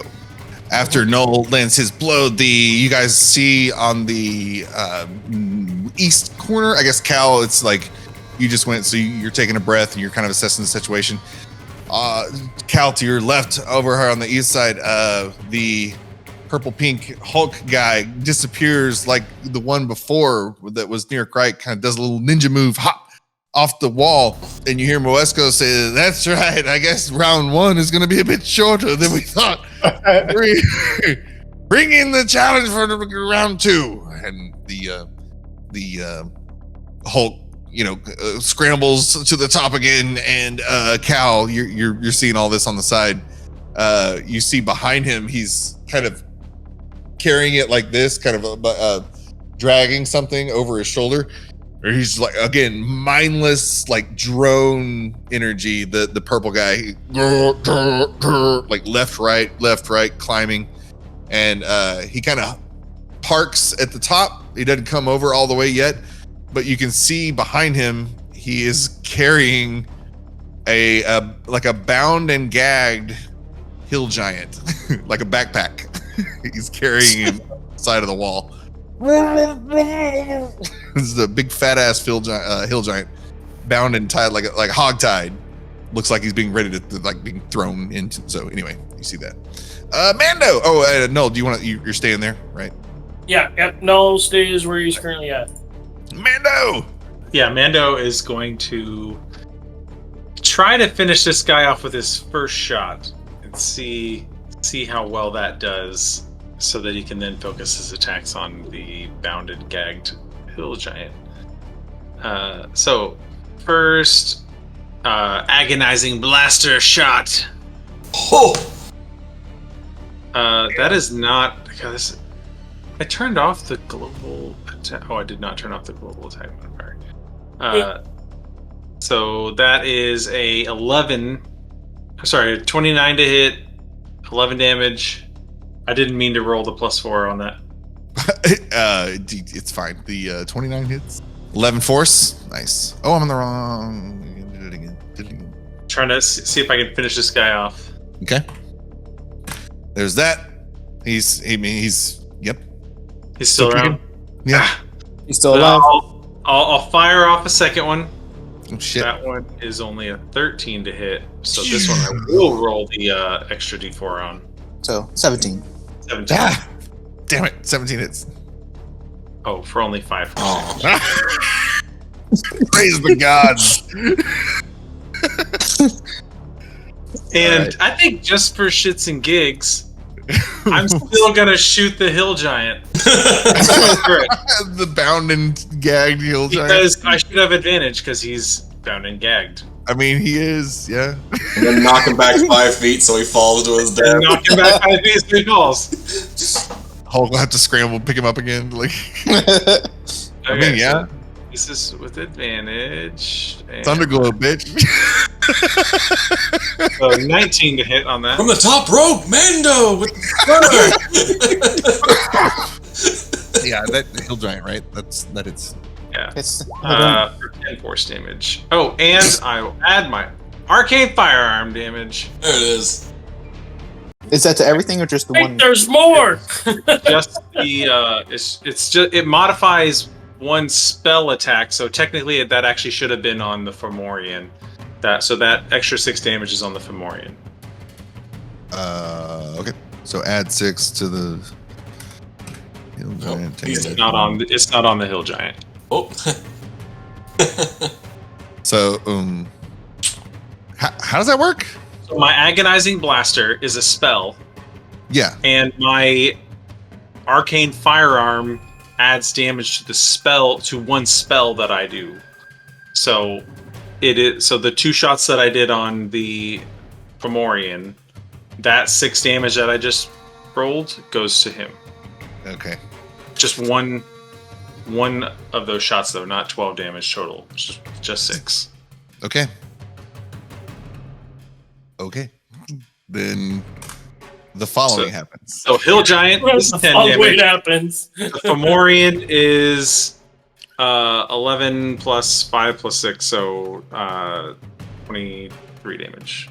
So, for those watching at home, any DMs running Storm King's Thunder, this is how you do the ordning. Mando's blaster. I'm just like like fucking everywhere. It's ridiculous. Back and forth, and as taking pot shots at round 2. You're not even in round 2 yet. We're starting it early. We're getting a preemptive strike. Well, yeah. So yes, it does. So if that does hit the hill giant, he is pushed back 10 feet. Oh yeah, we'll do the We'll whole fall. thing. Sure. So, what is that? 2d6 damage. 20 feet would be 2d6. Yeah. Okay. Okay, he takes 7 damage, fall damage, being bound and gagged. Poor guy. I mean, he's chaotic evil. He's not poor guy. I don't really feel that bad for him. Okay, so Yeah. Me either. you knock as soon as you do the drone, he looks, he starts to scramble back down to go get his hill giant again. I'll say after that. I say Butterfingers. Damn it. This is like some epic moment, but it's like Goofy. It's like D&D. All right. So, as all that happens, the Fomorian jester, Thanoki the idiot. And just for fun, I will put this in the chat. Thanoki. With those letters. Does he have a gauntlet on? A gauntlet. He doesn't have a gauntlet, but he is holding what you thought was a great club. Everyone, if we remember the sweet song that's been playing the whole time earlier, as soon as we're gonna slow down now. So, Zack Snyder, we're slowing down. So the pew, the Grike, Greg was next. So, Greg, what was your first attack going to be? Is the giant in front of me still alive? Well, if he was, what would you do? I would be going for his head. Okay. So let's say you're rearing back, right? Yeah, that halberd would be rearing back, ready to be swung. Okay, so as you're swinging, Zack Snyder, here we go. Slow motion. Mando's, I guess, second blast goes right by you, and it's it's a blaster, so it's fast, and just hits the Fomorian right in the chest. And as it, what kind of force damage, right? So those are force damage, yes. So right in the chest, and it like emanates out. But as it does, the electricity that you guys saw earlier like really amplifies and starts to spark out from like the center of mass where Mando hit. And the Fomorian in front of Greg, it starts convulsing, and it starts like throwing up ichor on you.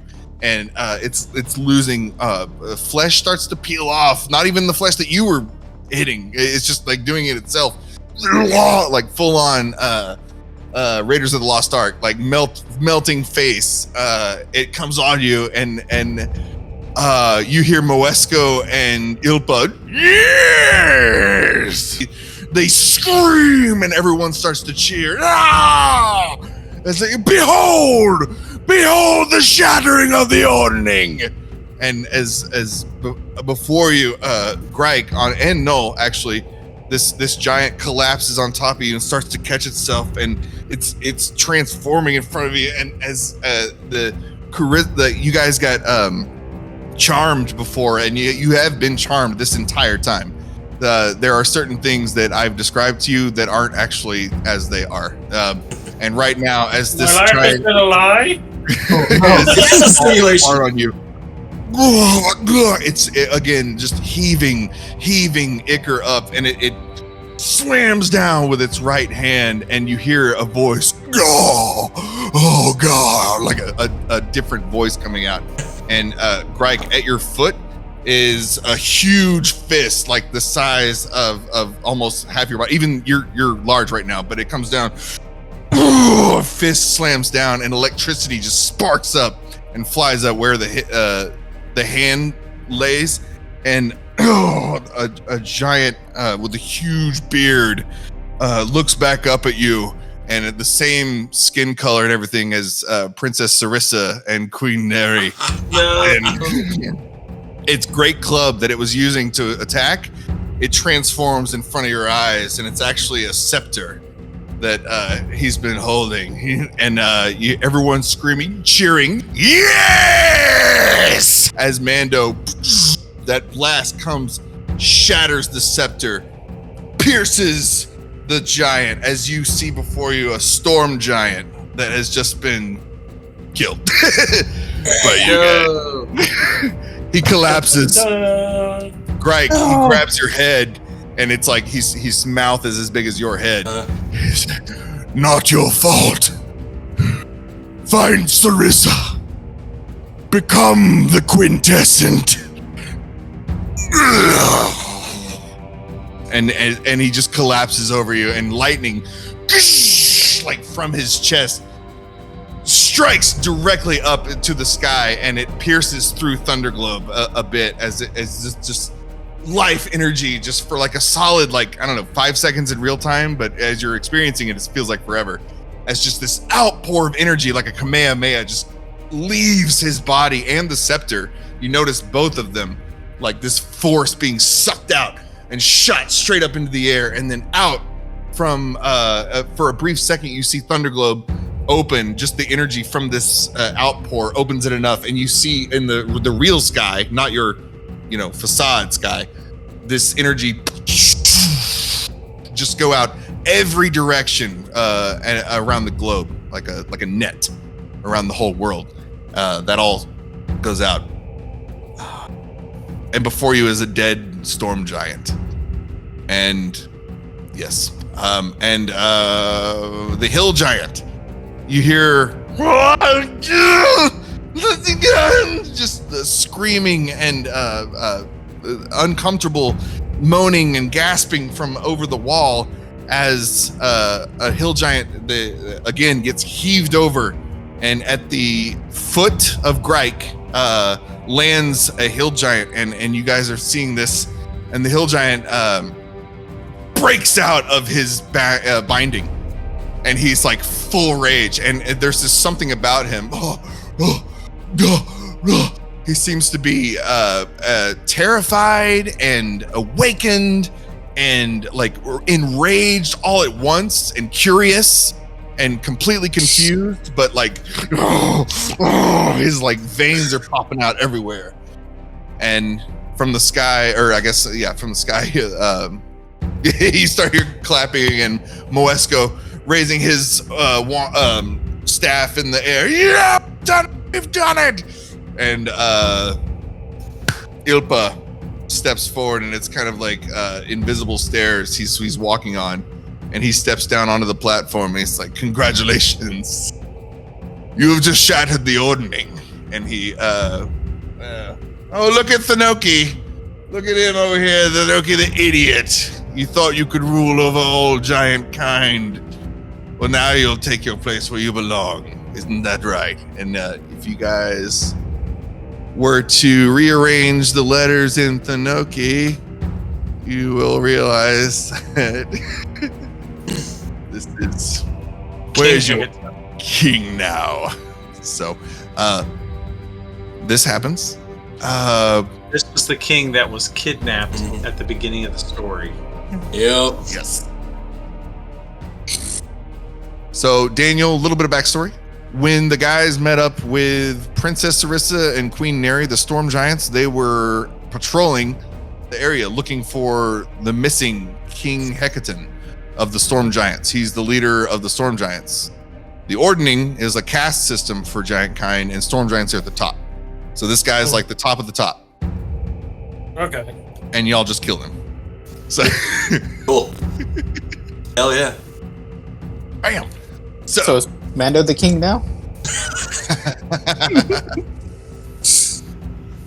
As this happened, the moment that the energy leaves his body, it's like he was convulsing and suspended in midair, and as it finishes, it leaves, just drops down, lifeless. I'll give you guys a second to react. We'll do like one round of reaction. Ryke, as a free action, will take a journal out of his backpack, open it up to an earlier page, and cross out a name under potential love rivals. Put his journal, put it back in his bag, and, all right, well. So, Mando, realizing what has just happened and that he was the one to kill the king and that he was manipulated, is like he's just like looking at his like just standing here like looking at his gun and like squeezing it like as hard as he can, and like the veins in his whole arm are just like hot rage is flowing through him, and he looks up at Ilpa and at Moesko and just feels a burning passion to kill them. Yeah. And so like before we like start attacking again, I'll let other people do their thing, but Mando is going to attack Moesko. Nice. Where's Moesko at? I would imagine Ilpa you said Ilpa is down on the platform, right? Yeah. Yeah, Ilpa's the one giving the commands too. So, but Ryke would slap him as quick as he could, so that would be. Yeah, so this nasty thing is done and over with. Okay. is there a? Do I sense any way that he can be saved, or is he gone? Oh, it's yeah. You just witnessed everything leave his body and go into the stratosphere and get dispersed. You see, there's like flesh and bone in front of you, but it's lifeless. Like it's you were the missing piece. You and your friends. I just couldn't do it myself. The prophecy said it had to be one with holy ties, and I'm unfortunately a little too bad for this. So my master required that I find some righteous group out there. So I put out a bounty for myself and let the cards fall. You're the only ones left. The other groups didn't stand so well. Yeah. You mistake yourself if you think you're getting out of this alive. We'll just tell people you kill them. Dead men tell no tales. Ilpa's like, oh, I have every intention to tell him I killed him. And, I plan. I'm going to resurrect Astoria with me as its rightful leader. Why, 'cause of your daddy issues? Need better reasoning. The Fomorians were the most powerful magic users in the land. We're going to reclaim it. You're just a speck on the way to glory. I think. But thank you. A very important speck. Thank you so much. So Mando's gonna attack I'm attacking the west. Moesko. Cal, Null.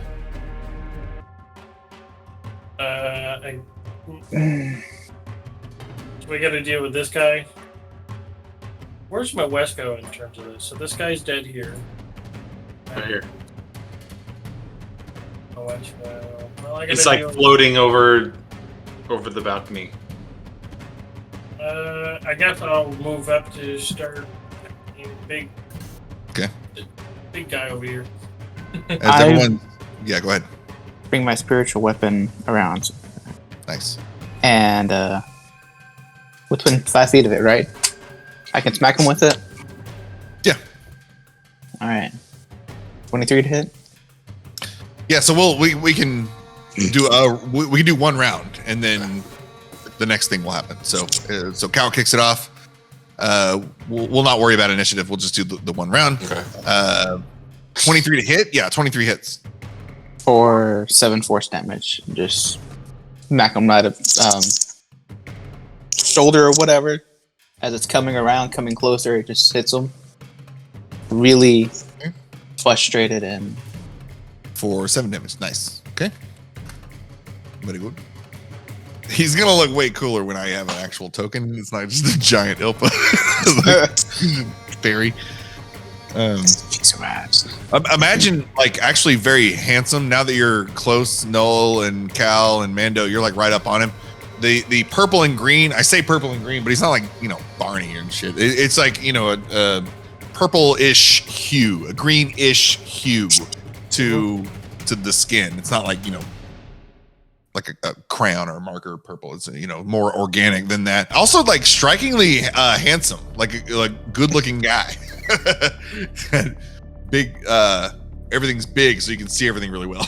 And he takes that spiritual weapon, the mace hits him, doesn't seem to do much damage, but he takes it. All right. Anyone else want to take a shot? Yeah, I'll take a shot. Whack. I'll take a shot.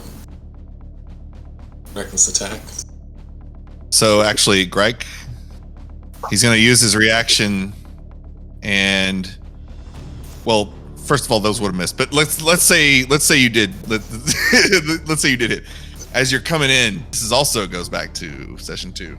As you come in with your swing to hit Ilpa, you just stop yourself. Your blade stops midair as Ilpa kind of glances at you, and in that moment, you are unable to strike Ilpa. Something stops you. You don't. It's not magic. It's not something he did just now. It is. It's a thing. From I think session 3. I think. Shit. Session 2 or session 3. Yeah, it's been. Oh. Well. Oh yeah, you. Have you been sleeping? Been all right. All right, really. Care to go deeper into it. If you can handle it. Oh, well, let's see if you can. I need to make a con save. That's 7. Okay. Grike, without any second thought, without any doubt, you begin to walk to the edge. Okay. You, in your mind, you just really want to go swimming right now. Fair enough. All right, so you're gonna spend your everything you can to do that. Until the start of your next turn, where you make another save. Okay. So you guys see huge Greg come in, raw, raging.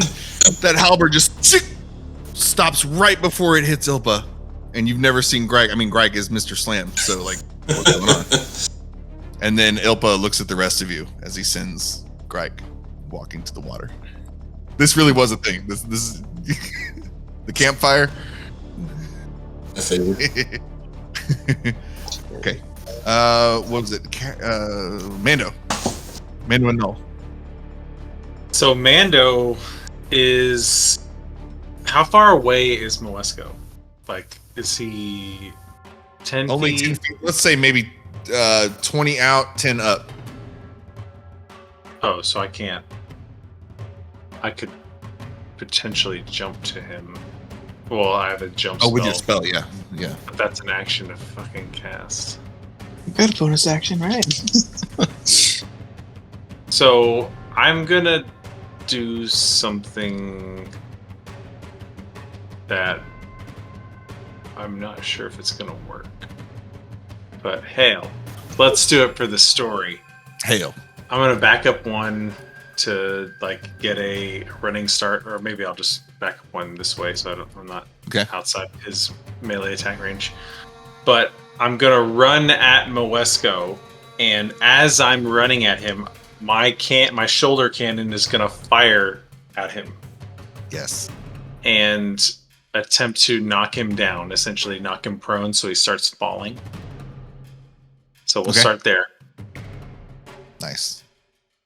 18 to hit. So that is 5 force damage. He's pushed back. In this case, I'll just say 5 feet because I don't want him to be farther from me.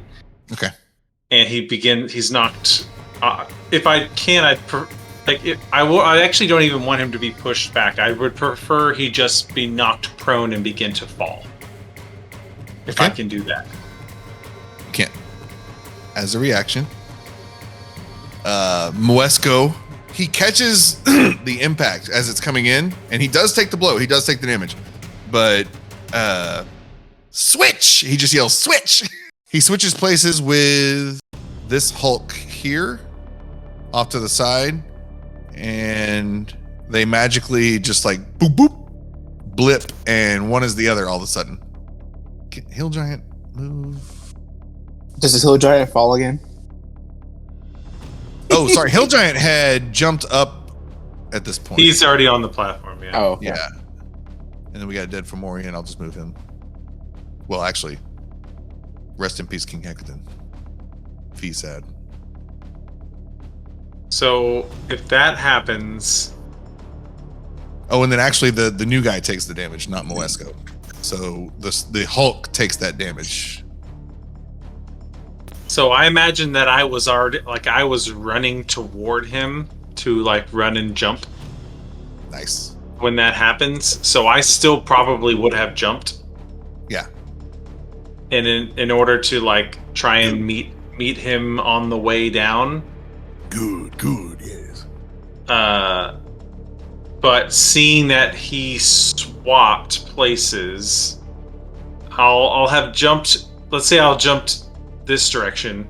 Like I can, my running long jump, I can get 11 feet. So that's pretty much where I got to. Yeah.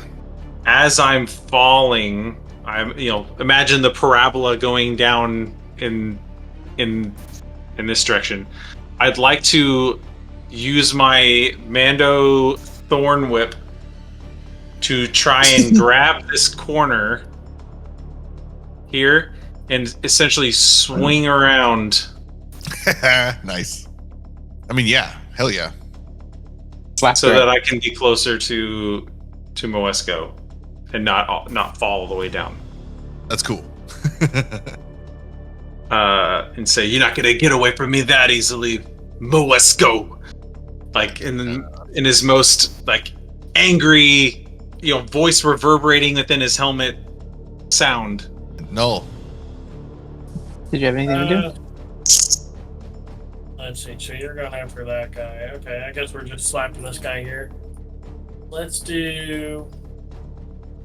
Been working out. So he's going to try and do. Let's do the scimitar again on him, or try to at least.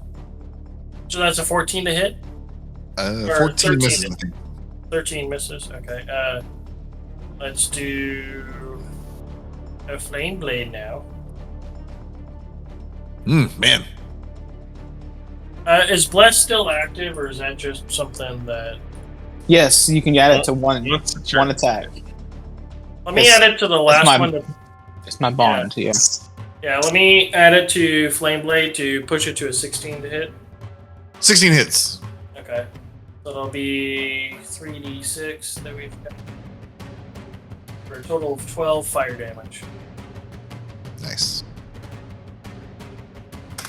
Ilpa appears to be taking. Actually, yeah. All the damage so far has been full damage. So. Is it real damage, or am I making it up? No, that's Is any of it real? It's as far as that. Yeah, exactly. Ilpa and his gang.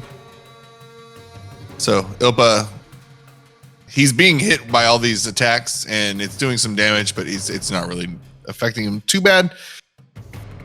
Moesko,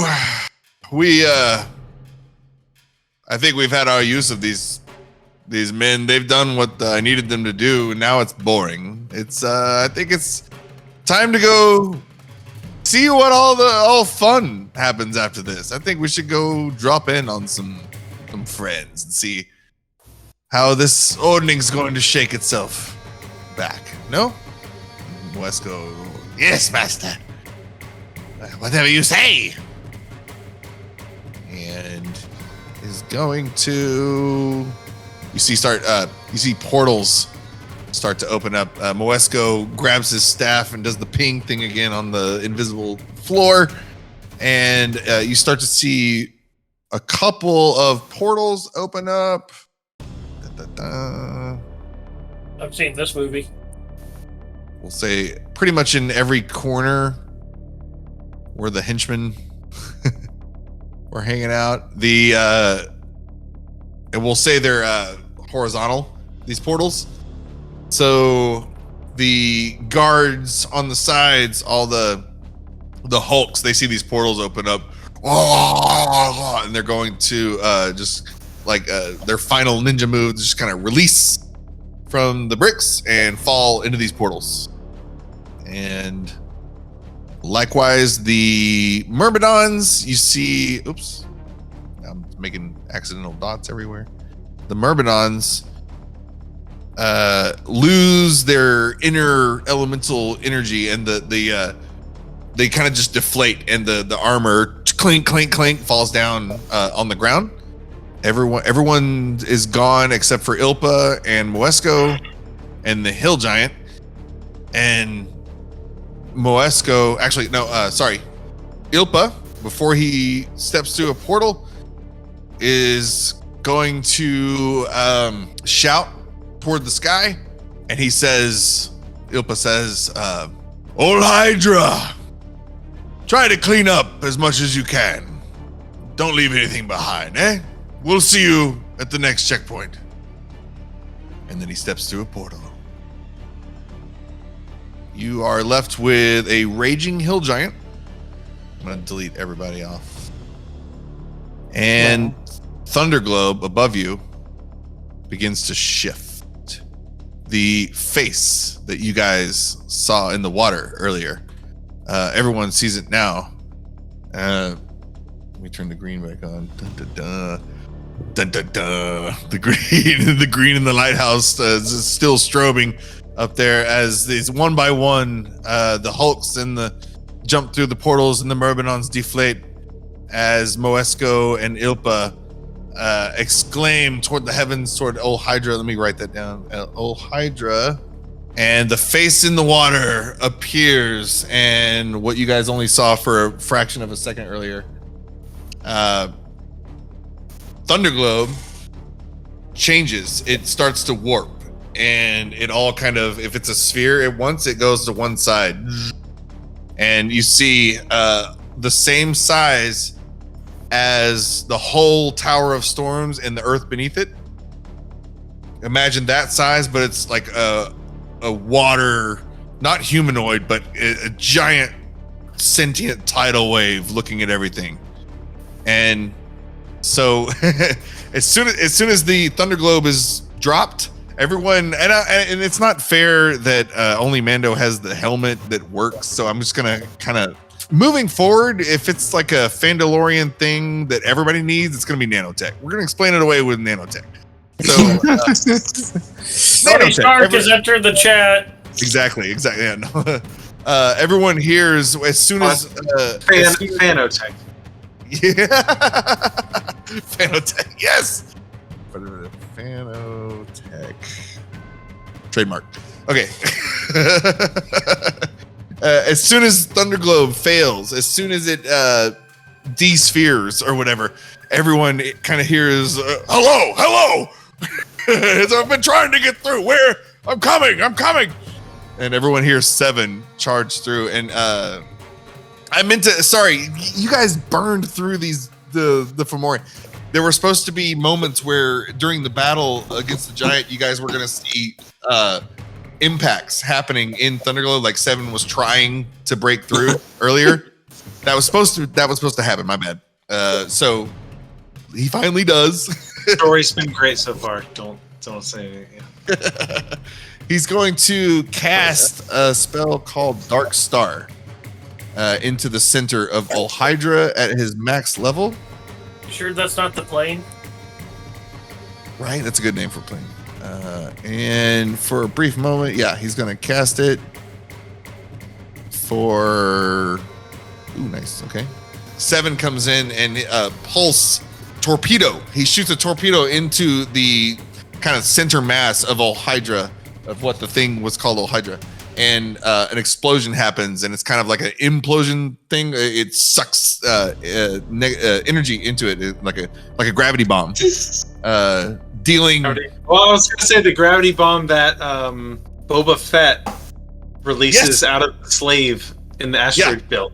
And it sucks the whole guy inside the thing. Yeah, exactly. So that happens into the center of this what was called Ol Hydra, and for a brief second, like there's like a gaping hole in its chest, just enough time for Seven to swoop down for you guys. So he against the buzzing wings. He stops right ahead of you, because remember, he was fully healed and everything after that last battle, so he's been trying to get to you guys this whole time.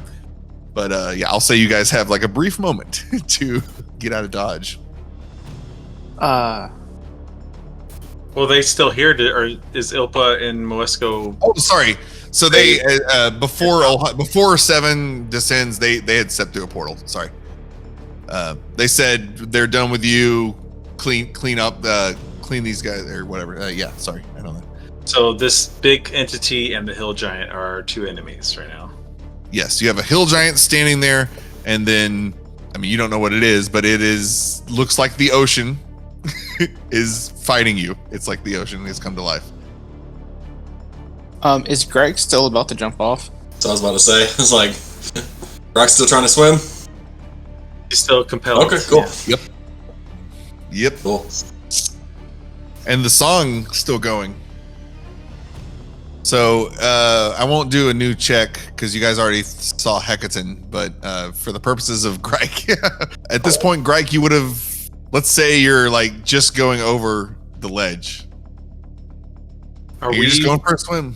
Everyone has like. I'm gonna give everybody a round. This is very quick. That's supposed to happen. Like what's going to this wave thing has just been commanded to clean the slate essentially. So as Grike comes around the edge to then like I'm looking at him and it looks like he's gonna just walk off, and having seen Moesko just slip from my grasp, and this fucking hill giant like right here, as Grike is like getting up on the edge and about to step away, I essentially like reach over and grab him and fire my jetpacks. I'm casting Featherfall on him.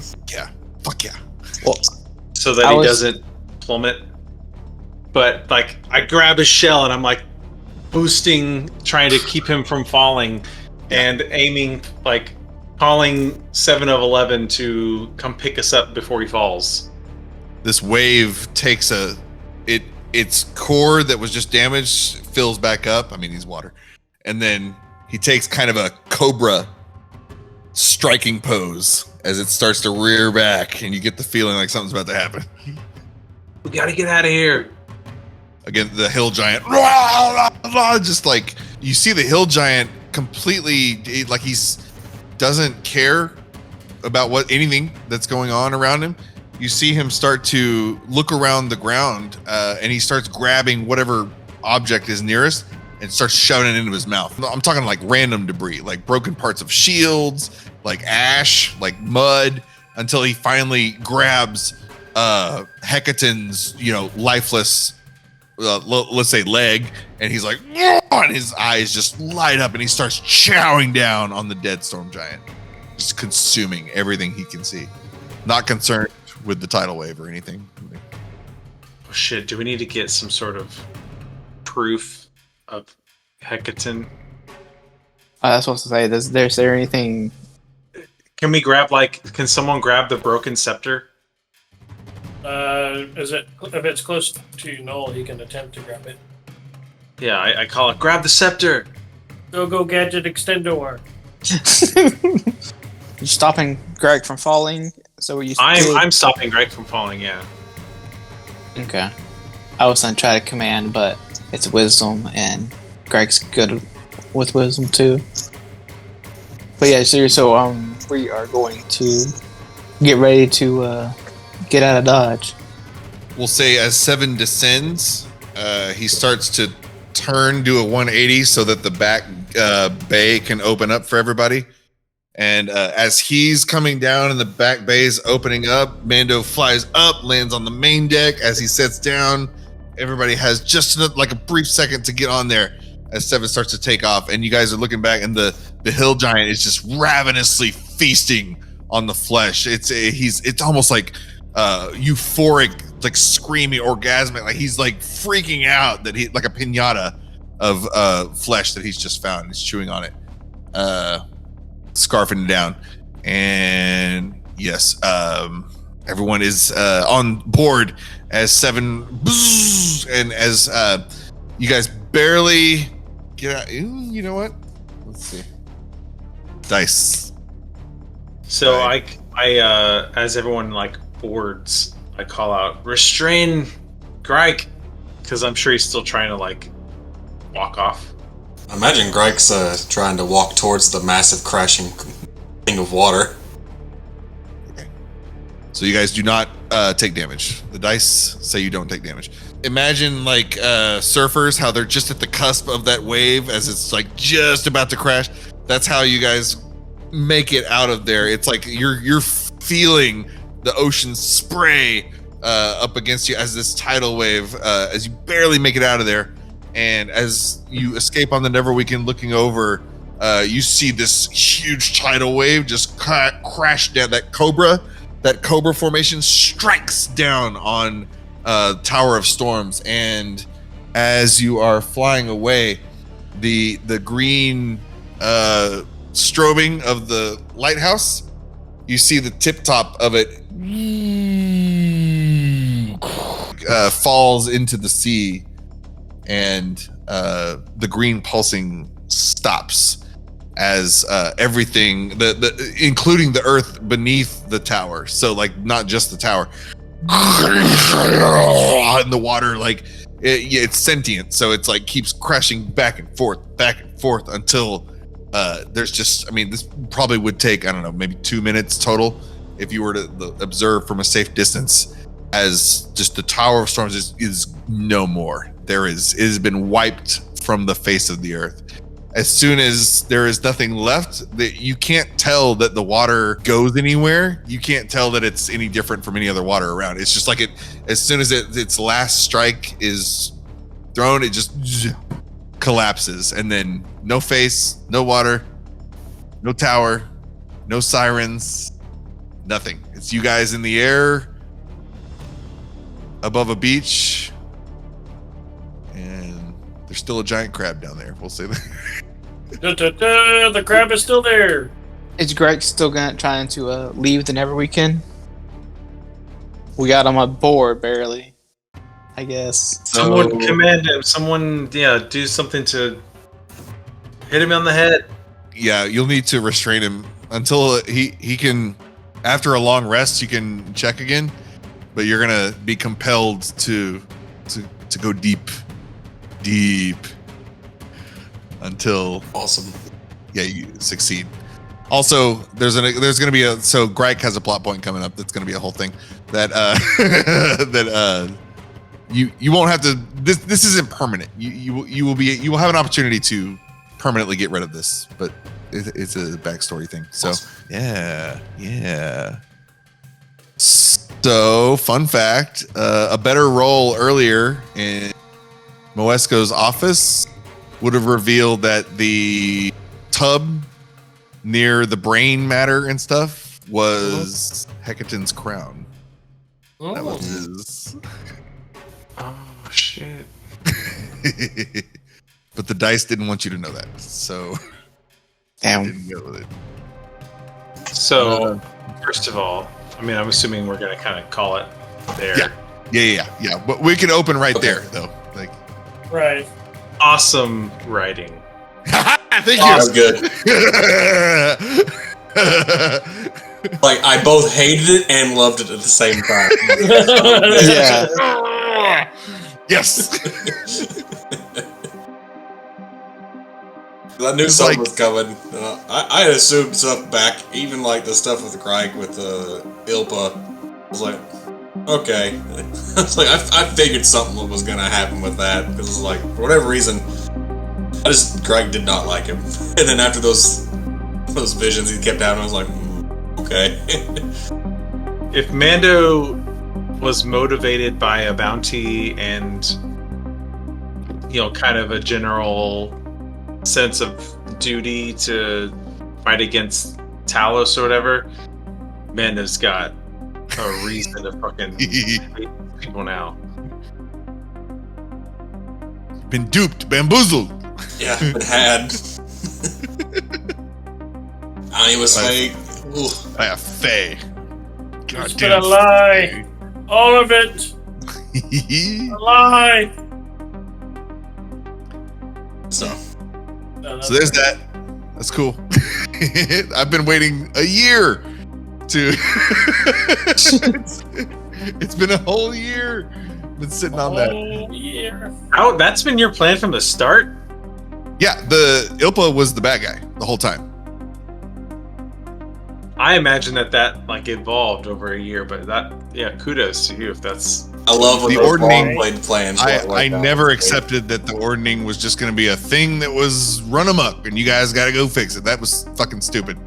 So I'm like, we got to fix this. And we did. I think. Nice. Awesome. Because this creates conflict because it's like, Sarissa is your friend, but you just, it's like a whole, This is going to be fun. So there's that. Yay! 20. So there's 26 sessions. I know we skipped a couple. Maybe it wasn't a perfect schedule, but that's like ish a year of campaign. So Yeah. bam, that's Freaking awesome. the end of Act 1. Just now, Oh. I'm like, Shit. All King. right. Is that level? End of Act 1 level? everyone level? increased one level. Yes, level 7. We're getting into giant territory now. We're gonna need some levels. Also, that was like a shitload of XP you guys just crunched through before this. So Oh, great. you took out an armada, like. Oof. Okay, now I gotta make a decision. What do I put my level into? Did you watch that Dungeon Dudes video with the Druid Artificer breakdown? I did. Yeah. It's funny because it's they're having the same conversation that we've been having that like over the last year. It's like mechanically no, but like ooh, Beast Wars. Right? Yeah. Because RP, it's like oh, perfect. I know exactly what but mechanically, Yeah, whatever. This is gonna be, I think I'm gonna throw an artificer, but we'll figure it out. We can go ahead. I can go ahead and give you loot, but we'll say that this stuff washed ashore, right? It's going to be a mix of kind of the shipwreck loot, also some loot that was in the building, but it shipped up. So we'll open with you guys kind of landing on the beach in the aftermath, and we're going to add, just so you have it, you find a Wand of Secrets in a leather-bound spell book, and it has the following spells. Or I'll do all this. Yeah, two separate things. Sorry, there's the Wand of Secrets. That's one thing, and then there's the spell book that has these spells in it, wizard spells. So / I guess artificer, right? You guys kind of share the same. No, different. So can non-wizards do stuff with these spells? Well, because spells is only for wizards. Oh shit, my bad. Okay. Well, y'all got one now. And then Cloak of Many Fashions. Oh, That's interesting. Similar to the Jest of Drawers, I guess, but this is like mobile. Cal's interested in the cloak. And then y'all found the gold earlier and stuff, so Yeah. there's that. XP level up. Yep, cool. Yeah, I now have an extra attack and 40 feet of movement. I'm coming online now. I'm starting to jump into the battlesmith starter stuff. So this is Yes. because I get Steel Defender at level 3, Ooh, nice. 2 nulls. right? It's gonna be like the Terminator movie where where he just turns into like two different versions of himself, like his skeletal things Yes. out of him. Good. Anybody see that coming? Hell no. No. I even gave the Thanoki like a little heads up there. I don't know. Cool. Still, yeah, no, that was great. Sweet. I kept hearing the gnocchi, and I was like, oh, pasta. Okay, that's funny. Yeah, I had to redeem his accent because I got Italian family. I can't be just doing that. All right, well, cool. Well, thanks, y'all. Right. We begin Act 2 next time, level 7. Damn, yeah, that's gonna be fun. Dun, dun, dun. I feel like you should do Awesome. like the whole season kind of thing, like Act 1, end of Season 1, and then like next season, Act 2. It's like, Well, yeah, thanks, guys. That was like a yeah. good thing. So, Awesome climax. Loved it. Yep. Oh, yeah. Great story. Yeah, and it's funny how Moesko, which is like a side adventure of the Essentials kit, is now like the next day. Like he's so much bigger than anything Dragon of Ice RP. Like who? What? Who cares? Find a lore. Yeah, the dragon was our side quest. Yeah. Right? It just made it personal, so we got rid of it real quick first. And I'm like, I mean, but GM wise, like Josh Clayton, like, right? The text only tells you that this has happened. Isn't it much cooler that you do it? Like, Yeah, it is pretty cool to tie the reason that the ordning is happening to the the players. party's actions. yes. Because otherwise, it's like the gods decided so, and so it is. Like, Hey, look, okay. it's the consequences of my actions. Brings the scale down to a more personal level. Nice. It's both the consequences of our actions, but also we really had no idea No. what part we were playing in it. He literally said, "Not your fault." Like he knew. Well, it will be interesting to see how Mando comes to grips with it. You know, Mando, I think, being one of the more noble people of the party, taking down somebody like that. I don't know. That'd be interesting to see those conflicts coming up. Yeah. His character might just retire. Who knows? Just the I robot. quit. There. Takes his ship and leaves. A year's worth of Mandalorian lore building just gone. In the night, Mando takes the Neverweakened and flies off, never to be seen again. TBD. Yeah.